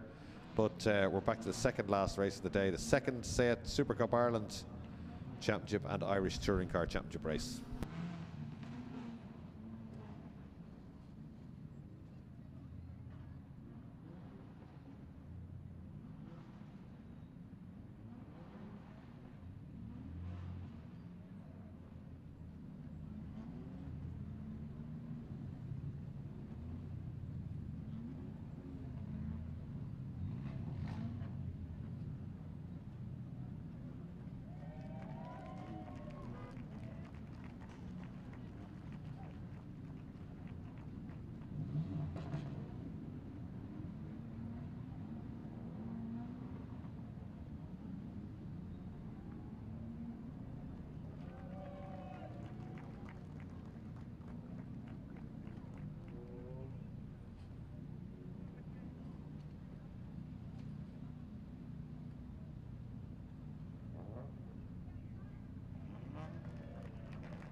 There's a great shot of the Fiesta ST podium. That's Lee McKenzie being kind enough to go up on the podium.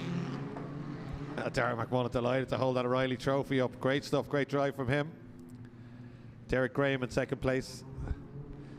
And Tim McQuaid in third place. All absolutely delighted with that. Craig O'Reilly getting the photos in. And Lee McKenzie staying around the corner in case they get a bit of bubbly. I think they're safe enough this time. They're coming back down off that. And the junior minis will be next up on the podium. That's the danger one, because they get fizzy drinks to spray, don't they, rather than champagne. So that's when it gets messy around there. I think Danny Mullins and Lee were both going to help out with the junior minis, which is great stuff. And Roisin Sweeney is down there doing the admin and getting the trophies ready. So very, very busy at the Mondello Park podium. Delighted to see that, because we it's a newish podium just for the events at Mondello Park for ICCR, and it's liveried really well. It's great to see the classes using it for years. They just used to get the trophies at the end of the race. But I've always maintained, if you win a race, it's very, very hard to win any race. I've always maintained if you win a race, you just stand above your peers, preferably spray them with some sort of a champagne or fizzy drink if you're a junior. Winning is not easy, and it should be applauded, especially at Mondello Park. We don't have any easy wins, as you've seen this weekend. Speaking of which, we're back on track with the Seat Super Cups and Irish Touring Cars. Paul Parr will take pole position for this one with Stephen Maher alongside. Then Max Turley, Rod McGovern, a danger man, starting on row 2. Paul O'Brien was very quick in race 1 in the DOB Sports Cars car. Then Brian Berry, Stephen Wright, Dave McGuire, Gary Corcoran, Mark Turley, Eddie Peterson, Barry English and Adrian McNally.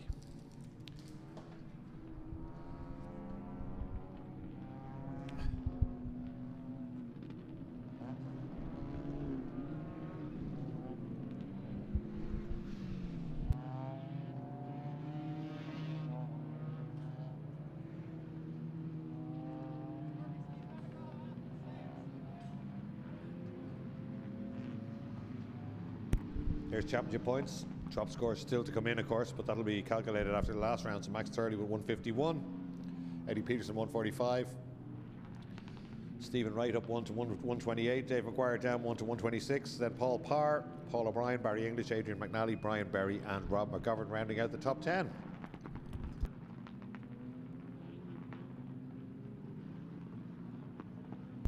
That's the Mark Turley car. Mark making a comeback, massively successful driver over the years at Mondello Park, and always great to watch.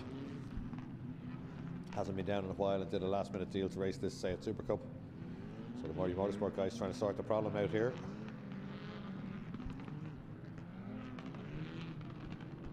As the rest of the grid come down to the starting grid.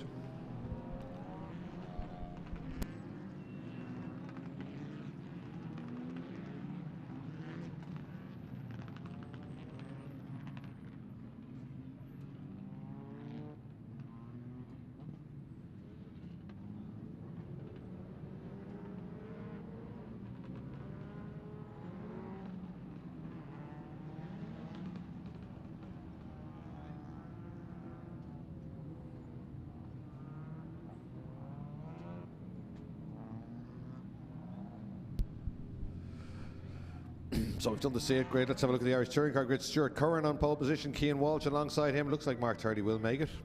Starting from the pit lane now. Then Stephen Traub and Owen Drought, best buddies on row 2.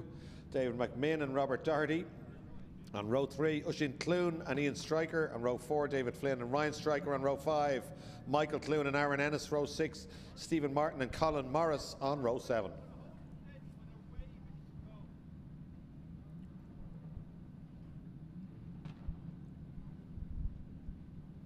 Lined up a little bit odd, aren't they, on the front row? Somebody there, Parr, right on his marks, but Stephen Marr way back.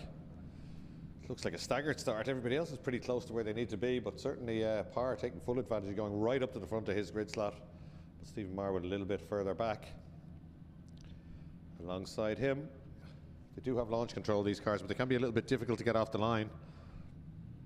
So let's see who gets away first.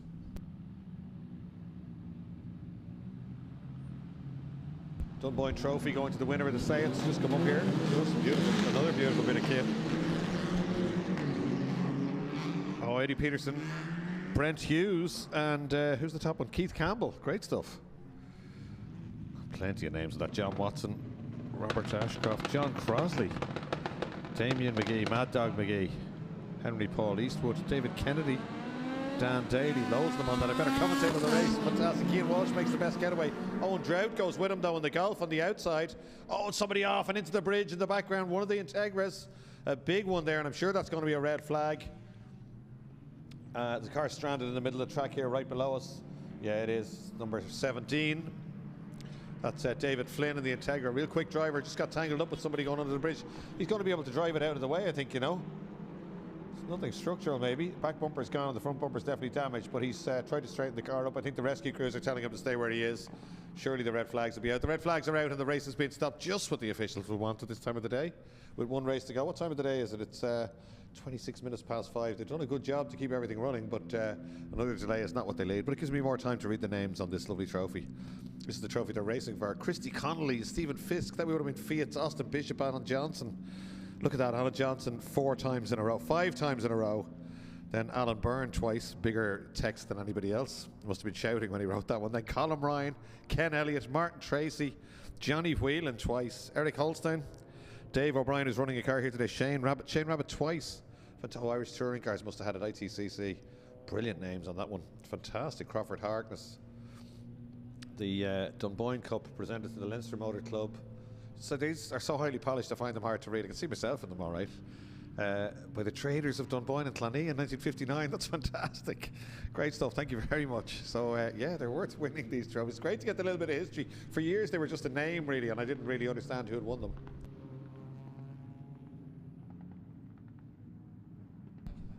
Represented by Alan Johnson in 1993. So he won it 3 times and was allowed to keep it. He won it 4 times actually, but he presented it back. So well done, Alan Johnson. The king, as they used to call him in karting back in the day, and pretty much unbeatable in Ritmos here for many years. So great stuff, great bit of history there.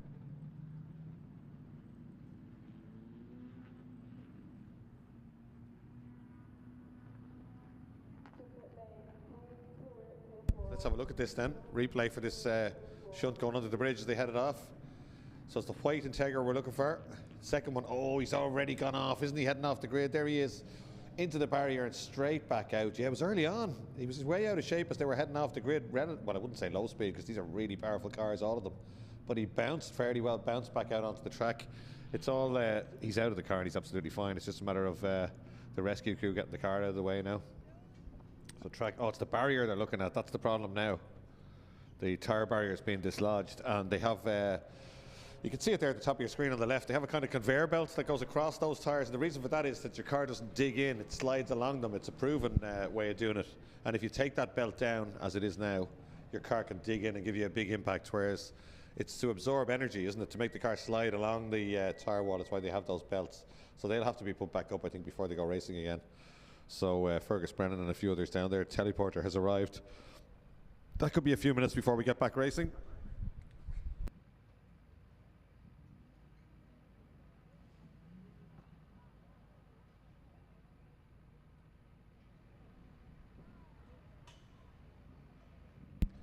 So even I can't make that sound exciting while the guys are doing their best. The rescue team are down there and they're going to have a look at that. So we'll go for another commercial break, some messages from our sponsors, as they say, while these guys are getting that wrapped. As soon as they get it wrapped back up and bolted in, we'll be ready to go racing again with the second last race of the day at the Beacon Hospital live stream for Infinite Energy ICCR at Mondello Park.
Hello, GSE.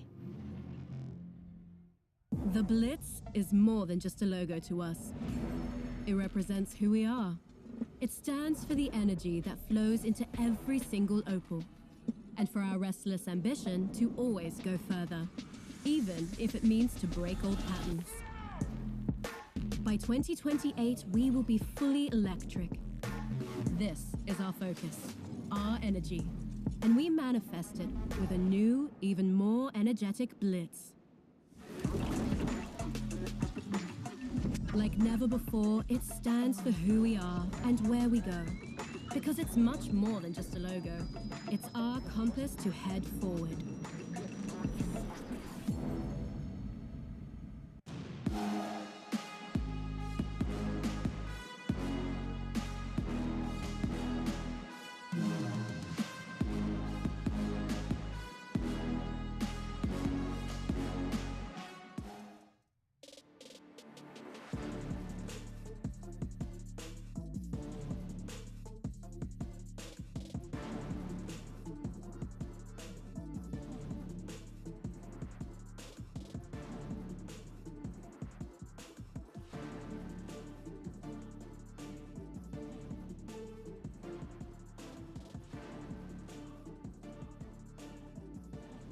Opel, a proud sponsor of Irish rugby. Drive on.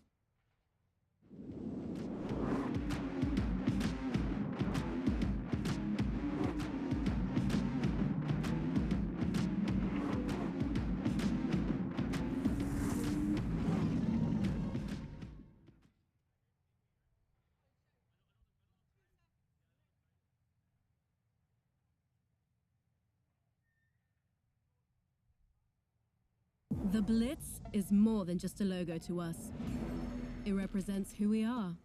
It stands for the energy that flows into every single opal, and for our restless ambition to always go further, even if it means to break old patterns.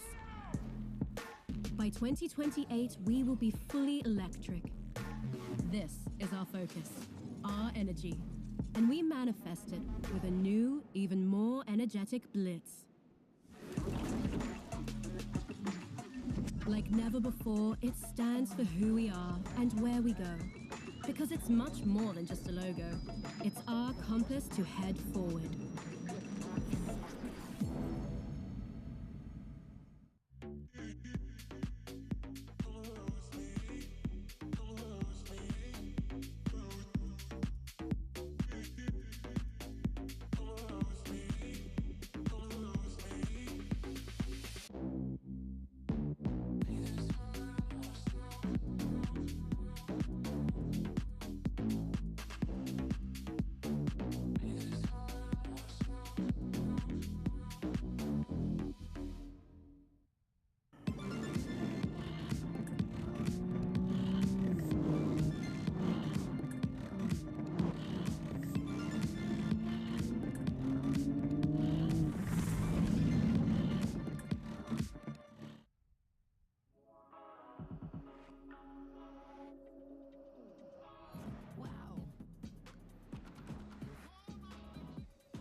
Astra Electric.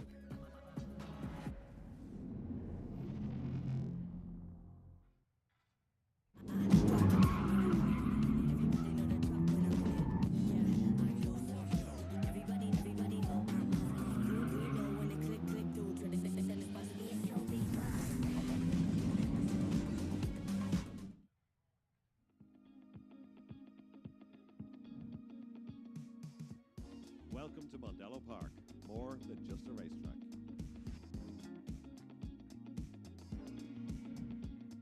We have conferencing facilities for up to 200 people.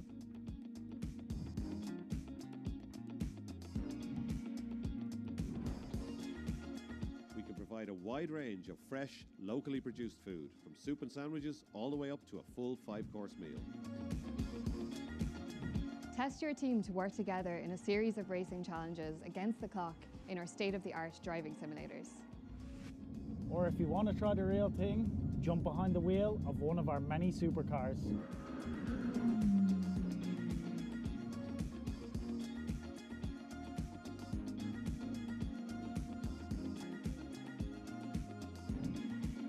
Test your team with our wide variety of non-driving team-building challenges.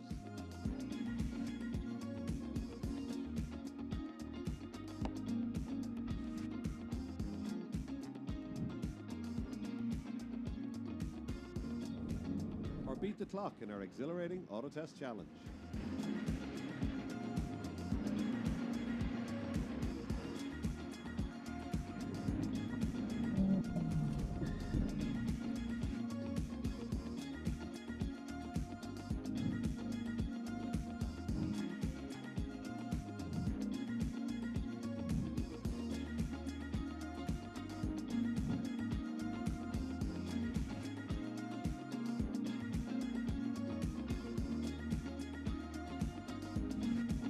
Mondello Park, so much more than just a racetrack.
great job again by the officials and by the rescue crew and Mondello Park operations guys.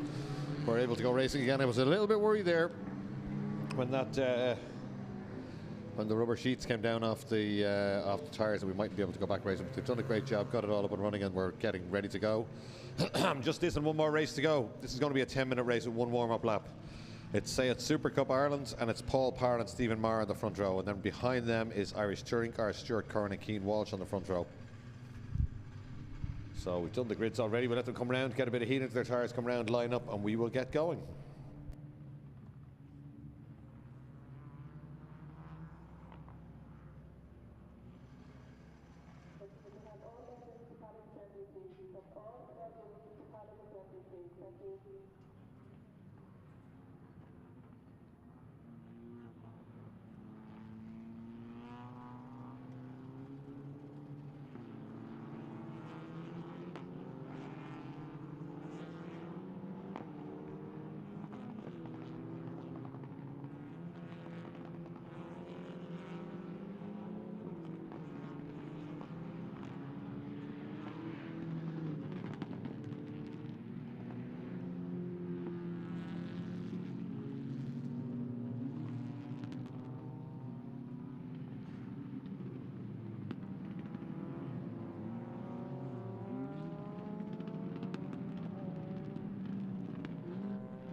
So here we come, round to the grid for a second attempt. Say at Supercup Ireland. Paul Parr's beautifully turned out cars. Cars are always beautifully turned out. He was supercars a few years back before he came into Say It, and the cars were always superbly sign written and very clean, and it's no different with the Say It. Paul Parr and his team always produce a really well turned out car. It comes down towards us.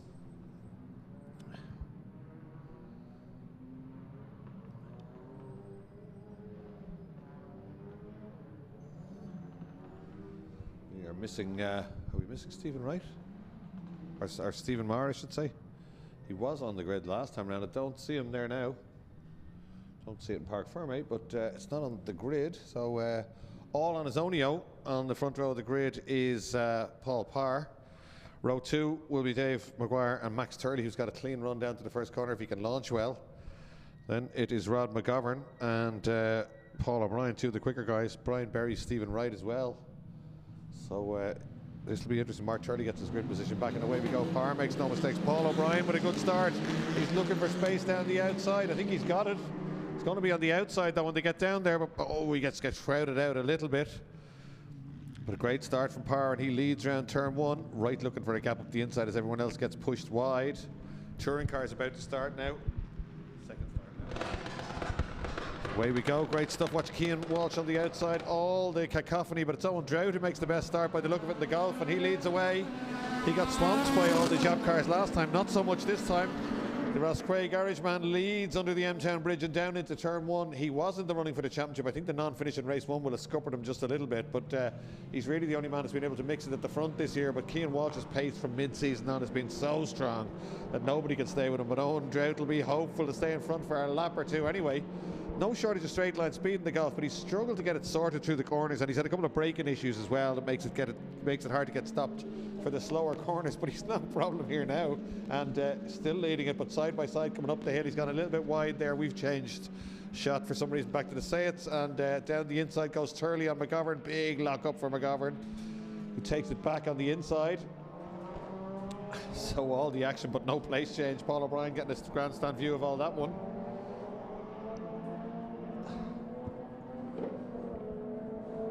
Still battling. McGovern just ahead of Turley now. O'Brien right with them, and Wright not too far behind either. Paul O'Brien looking for a gap down the inside, doesn't get it on that occasion. Then it's Wright and Berry next up.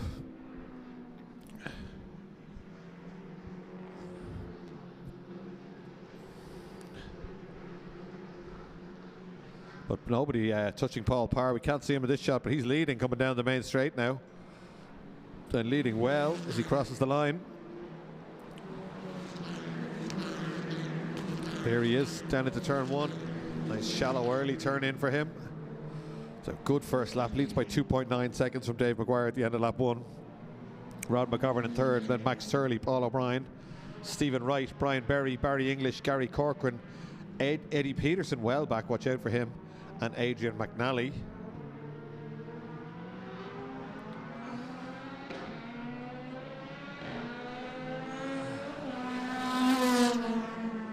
The Irish touring car is now being led by Cian Walsh. She goes across the line now. And Stuart Curran, David McMinn, Oisin Clooney and striker Rob Doherty. Don't know where Owen Drout's gone. He was leading that one when they went out of view. There he is. It's dropped way back. So he's back to 6th place, is it?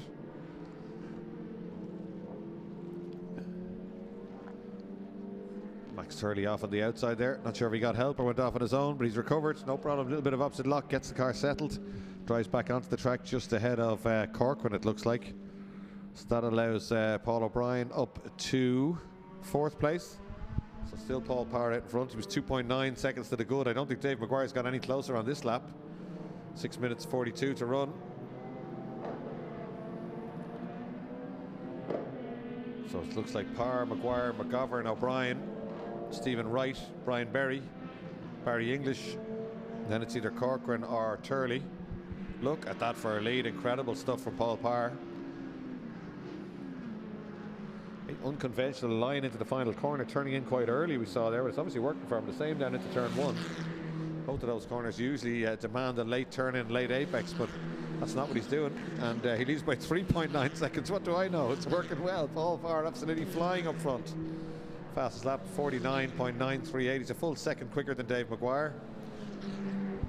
Next quickest, actually second quickest, would be Paul O'Brien, but he is 7/10 off the fastest lap of Paul Parr. So Parr in a class of his own. He's parring away, if you excuse the pun. It's getting late. 5 minutes 40 seconds to go. Dave Maguire in second place, Rod McGovern in third place. Then Paul O'Brien, Stephen Wright, Brian Berry. Cian Walsh, you can probably hear the sound effects as he blasts by in the background, leading the touring cars.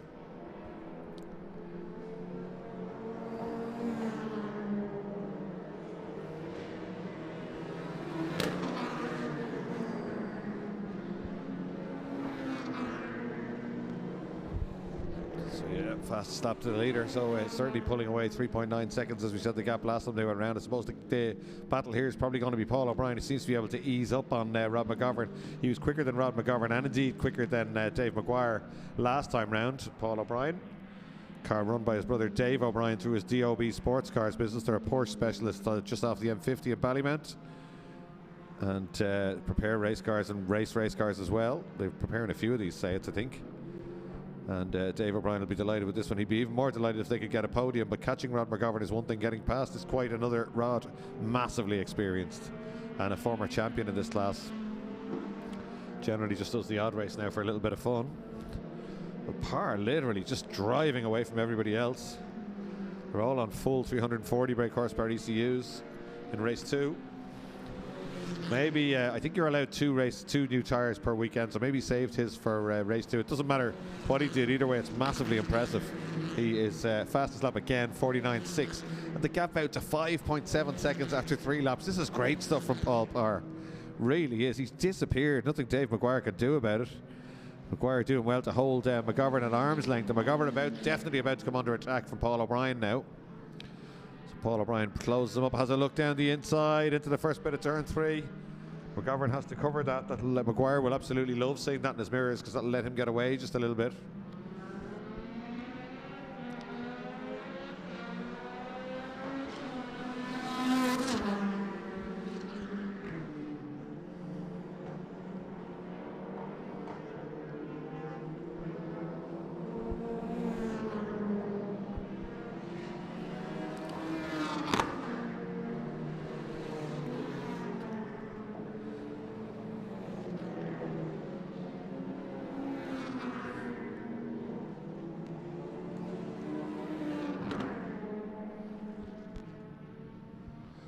Just look at the Irish touring car times. Cian Walsh well out in front there. He's just done a 54.9, but behind him 56, 56. Yeah, nobody really going that quick. 55.2 for Owen Drought. So Owen Drought's suddenly done a quick lap, even though he shot way back. He's got ahead of Robert Doherty on that lap. 55.2 for him, so he's quicker than Clune, McMinn, Striker. In fact, he's quicker than everybody bar Cian Walsh on that lap. So I'm not sure Owen Walsh is. Don't know where his fluctuation. His form is fluctuating quite a lot. But unlike this man, Parr absolutely incredible as he powers down the straight now. Maguire in second place and beginning to come under a little bit of pressure, because despite the pressure from Paul O'Brien, Rob McGovern is closing down Dave Maguire. That will reflect now in the lap times. It does. 51.6, 51.7, 51.7, 51.5 for Stephen Wright as he begins to motor up to the back of this group to see what's happening. I might have a look down the inside here, down the outside there. So it's Parr, Maguire, McGovern, Paul O'Brien and Stephen Wright.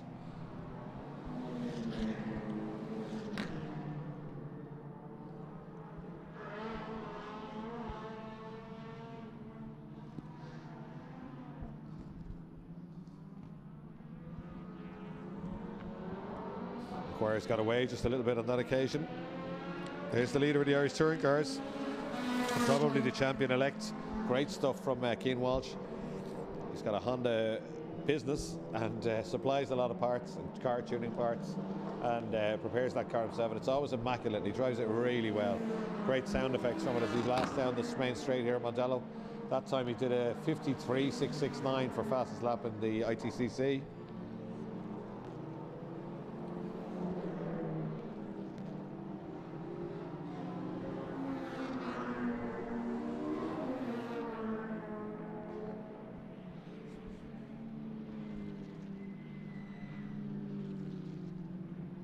That's where the battle is now. O'Brien has been getting closer and closer to McGovern, but he's right under the back wing now as they go through Bahrain's bends and come back towards us. So just a minute to go, and this is going to be a crushing victory for Paul Parr. Really impressive stuff. He made no mistakes to get off the line. He had a good lead by halfway around the first lap. He's increased it every single lap, and he looks very composed. So this time McGovern goes defensive. That's a first. Paul O'Brien will love to see that. Tries to get the run at him on the way out, maybe get the nose up the inside. That's what he tries to do. I think he's done it, you know. Gets the nose up the inside. Oh, McGovern's car slightly quicker in a straight line, though. They were... Whoa, and O'Brien's probably the one that's failing there in a straight line slightly, because whatever happened, he got up the inside of McGovern there, and then McGovern just out-dragged him, and then Stephen Wright out-dragged him as well. So maybe, can you miss a gear in one of these? I assume you can. Something happened there to Paul O'Brien as he came out of the final corner. I thought he had the job done, the switch back on Rod McGovern. But Rod just powered by him, and then Stephen Wright just came up beside him as well. He did well to hold Stephen Wright back, in fact.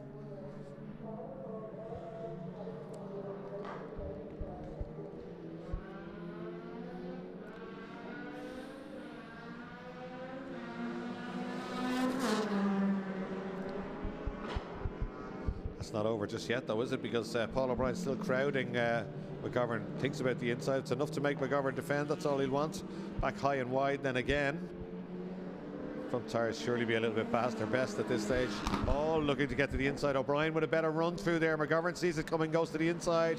Paul O'Brien up through the gears. He's on the outside. He's ahead, clearly ahead, but he's not going to be able to get around the outside there. McGovern smokes it up, sends them both wide. See you later, says Stephen Wright. I was watching Peter Barrable earlier, and I can do that too. He takes it back. Oh, Paul O'Brien catches McGovern there. Again, that's an odd one, isn't it? We might have a look back at that one. I'm not sure what happened. Was Rod McGovern going to try to get across to defend? I'm not so sure. So that puts, incredibly, that puts Stephen Wright up 2 places. It puts... Right, Rob McGovern well back. Let's have another look at that one. It's a little bit confusing because we were looking at what happened in the corner, but it happened on the exit. There's the lights flashing. There's the checkered flag, and there's an impressive win for Paul Parr. The car is beautifully prepared. It looks fantastic. It was a fantastic start, and he drove superbly to take the win, and he's going to get himself the Dunboyne Trophy. I'm not sure if they're aware of that, the Say It drivers, but he's going to get the Dunboyne Trophy, another massive trophy with a load of history, which was won 4 times by Alan Johnson and presented back to the Leinster Trophy, the Leinster Motor Club. So huge history, loads of names on that one, and a lot of the Fiat racers would have had a lot of good saloon names on it and single-seater names if you go further back. So the order: Paul Parr, Dave Maguire, Stephen Wright, Paul O'Brien, Brian Berry, Barry English, Max Turley, Adrian McNally, Rod McGovern, And Eddie Peterson, then Cian Walsh is going to take the checker flag next to take the Irish touring car win. There he goes. You can hear him before you can see him. Great sound effects. All the pops and bangs. And he goes by to take the win again. Cian Walsh, great stuff from him. I think it's going to be Stuart Curran just ahead of Ian Stryker in the battle of the Integras. That's what it is. Ian Stryker in a touring car, should be slower touring class car, but absolutely flies in that machine. Another beautifully prepared car. And then it's the oil burner next up. David McMahon in the Seat, blast through. And Oisin Clune right with him. Then Gary Corcoran, the ailing Gary Corcoran, obviously a problem. Then Owen Drought, just out of our shot in the golf. He takes the checkered flag now. He's been doing lap on, lap off, fast one, slow one. Karate Kid job. Then Rob Doherty, Ryan Stryker. I think that's it.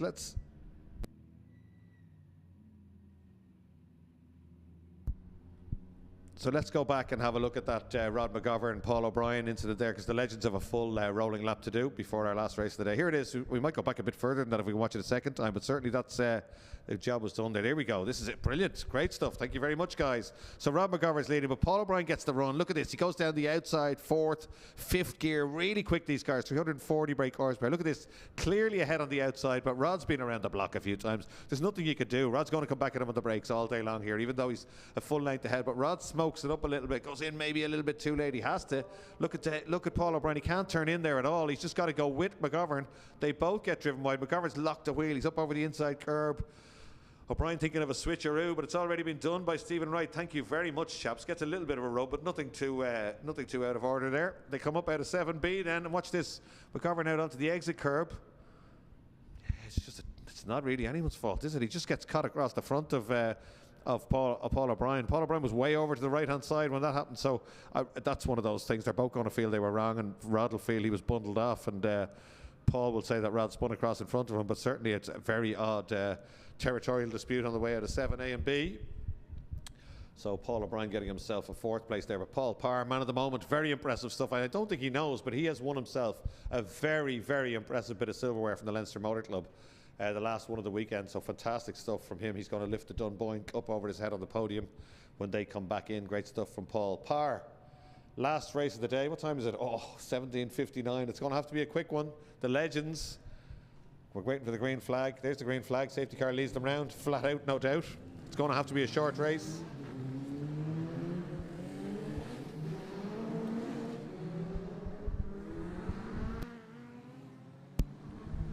Let's have a look at their updated championship. They'll have about 1 million points each.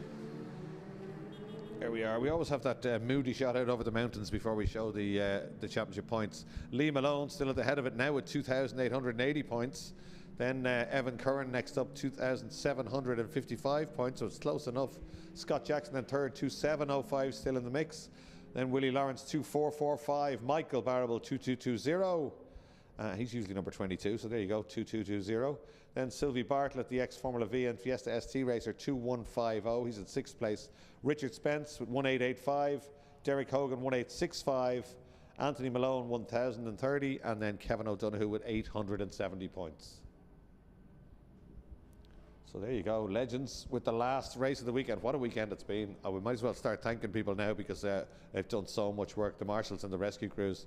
I think anyone who's in the middle floor below me will be stressed a little bit. It was, everything's been thrown at them today. Power cuts, cameras burning out, delays, crashes, cars being towed in, oil spillages, everything that you get. So literally, and onto the See It Live team as well. They're whistling in my ear that I have to say something about them as well.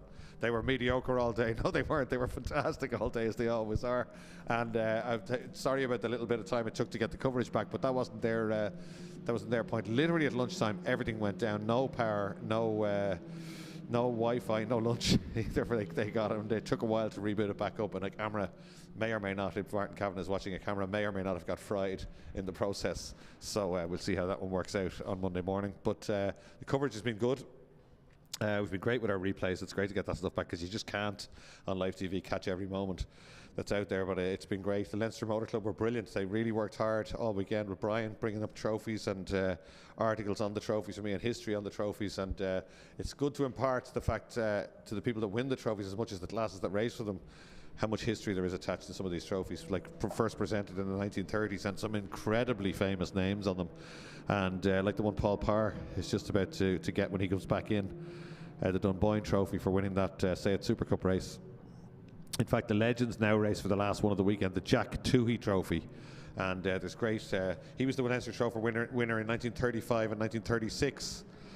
It's the newest addition to the perpetual trophies. It's small. It's the small but mighty Jack Toohey Trophy, won by Mr. Toohey himself as his replica in 1936 for winning the Leinster Trophy. Solid silver cup is a major part of Leinster Trophy history and was re-gifted back to the Leinster Club by Mr. Toohey before his passing. So great history again for this one.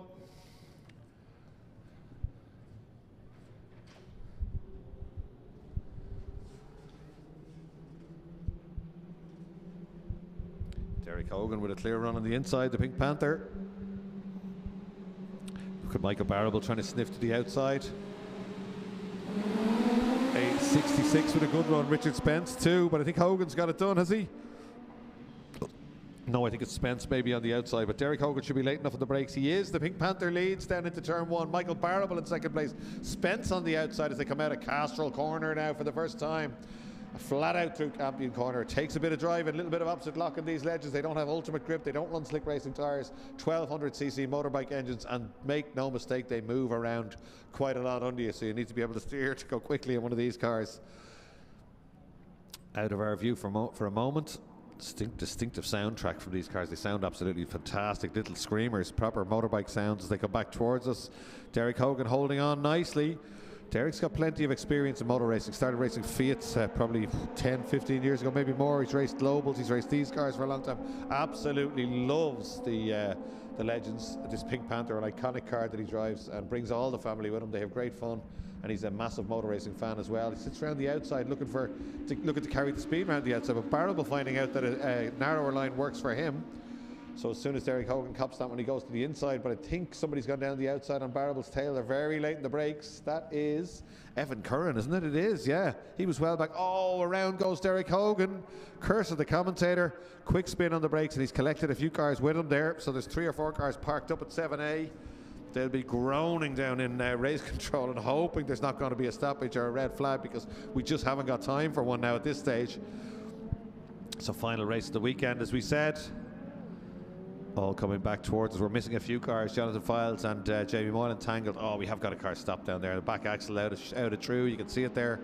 That's the guy is going no further. Number 99, Scott Jackson. I'd say there's going to have to be a safety car, is there?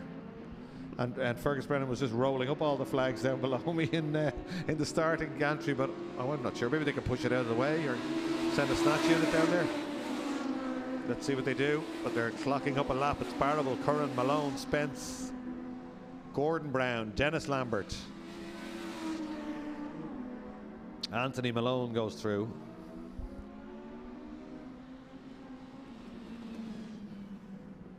They're slowing down. Red flags are out. Nothing we could do. The red flags are out. The race is going to be stopped. That's such a day of it. I've never seen this. It's so hard on everybody. The starters, the marshals, the officials, everybody downstairs. It's just as they've been trying to beat the clock all day long, but certainly it looks like another red flag and another race stoppage now.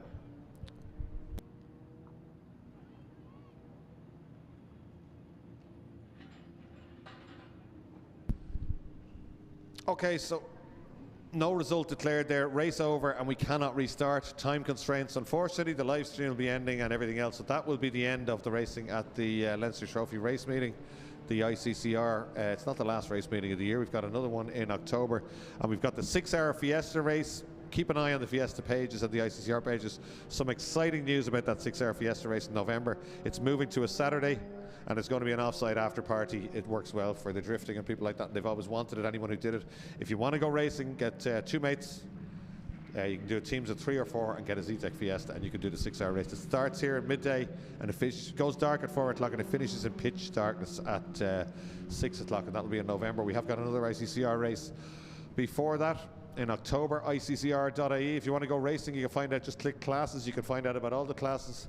If you want to become a Mondello Park Marshal, just contact Mondello Park, or they've got a Facebook page and social media outlets. You can get them all there. To everybody that worked so hard all weekend, it's been a really tough 2 days. Well done to everybody involved, to drivers, to teams, to mechanics, to people who repaired cars, pulled them back in. Of course, to the marshals, the officials, the rescue crew, the doctors, everybody else that was involved. We really did have everything thrown at us, but I think the team did pretty well, and well done to all our winners this weekend, and thanks to the Leinster Motor Club for their help as the legends come back round to come back into the paddock. Unfortunately, we won't be getting a restart. That's about it. Thanks to our See It Live crew.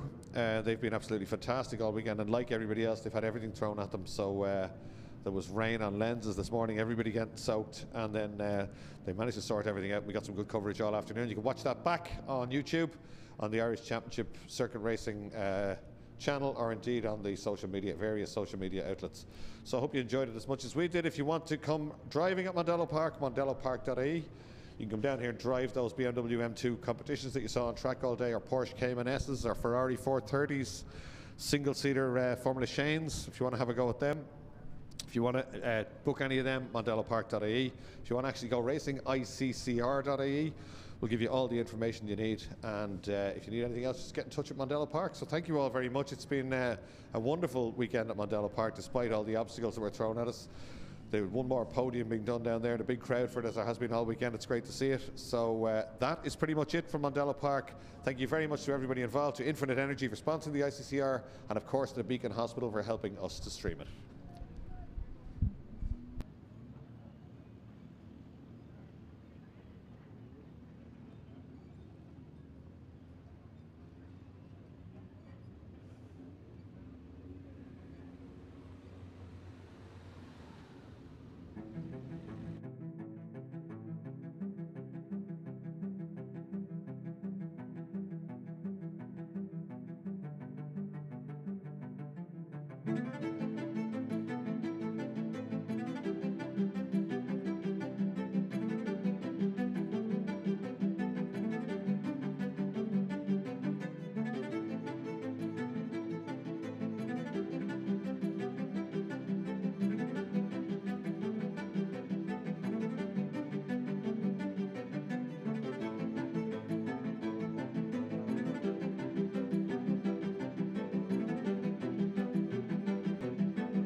GSE.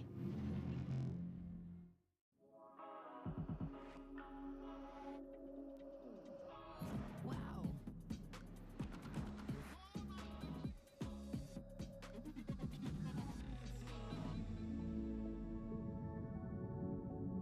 Wow. Der Opel Astra Electric.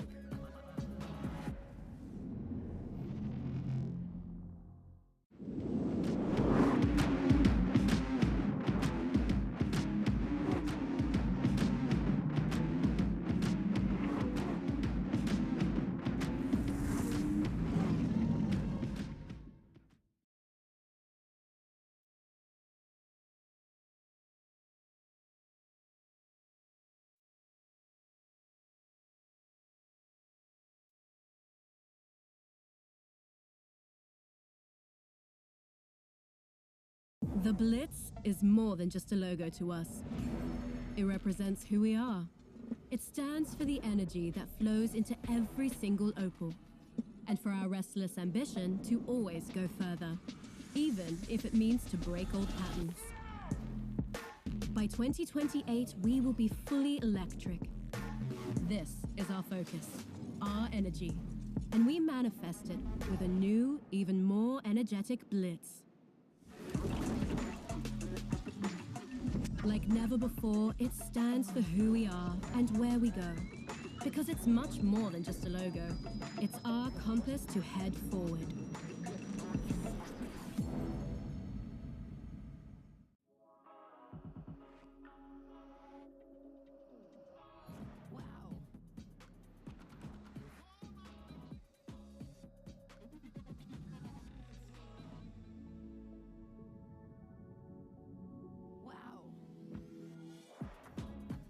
Astra Electric.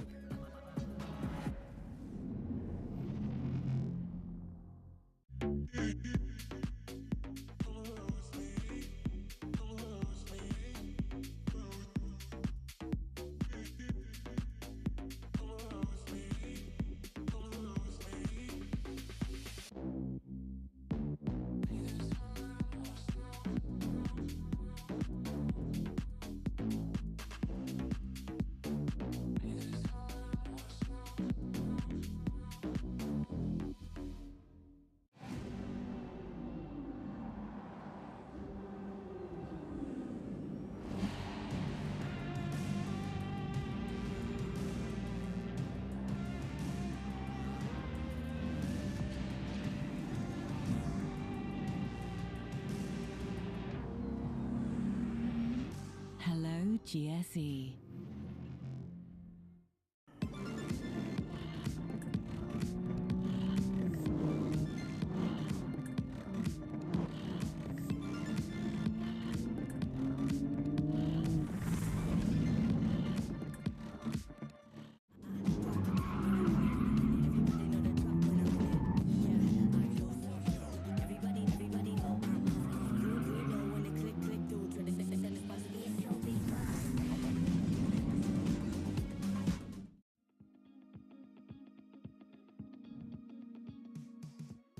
Welcome to Mondello Park, more than just a racetrack.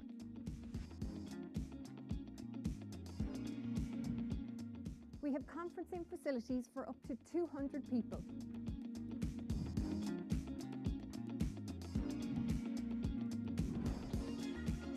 We can provide a wide range of fresh, locally produced food, from soup and sandwiches all the way up to a full 5-course meal. Test your team to work together in a series of racing challenges against the clock in our state-of-the-art driving simulators. Or if you want to try the real thing, jump behind the wheel of one of our many supercars.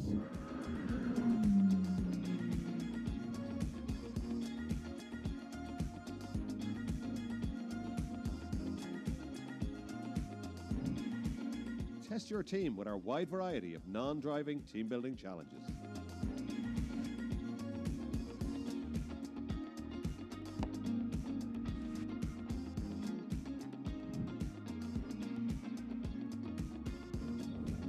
Or beat the clock in our exhilarating auto test challenge.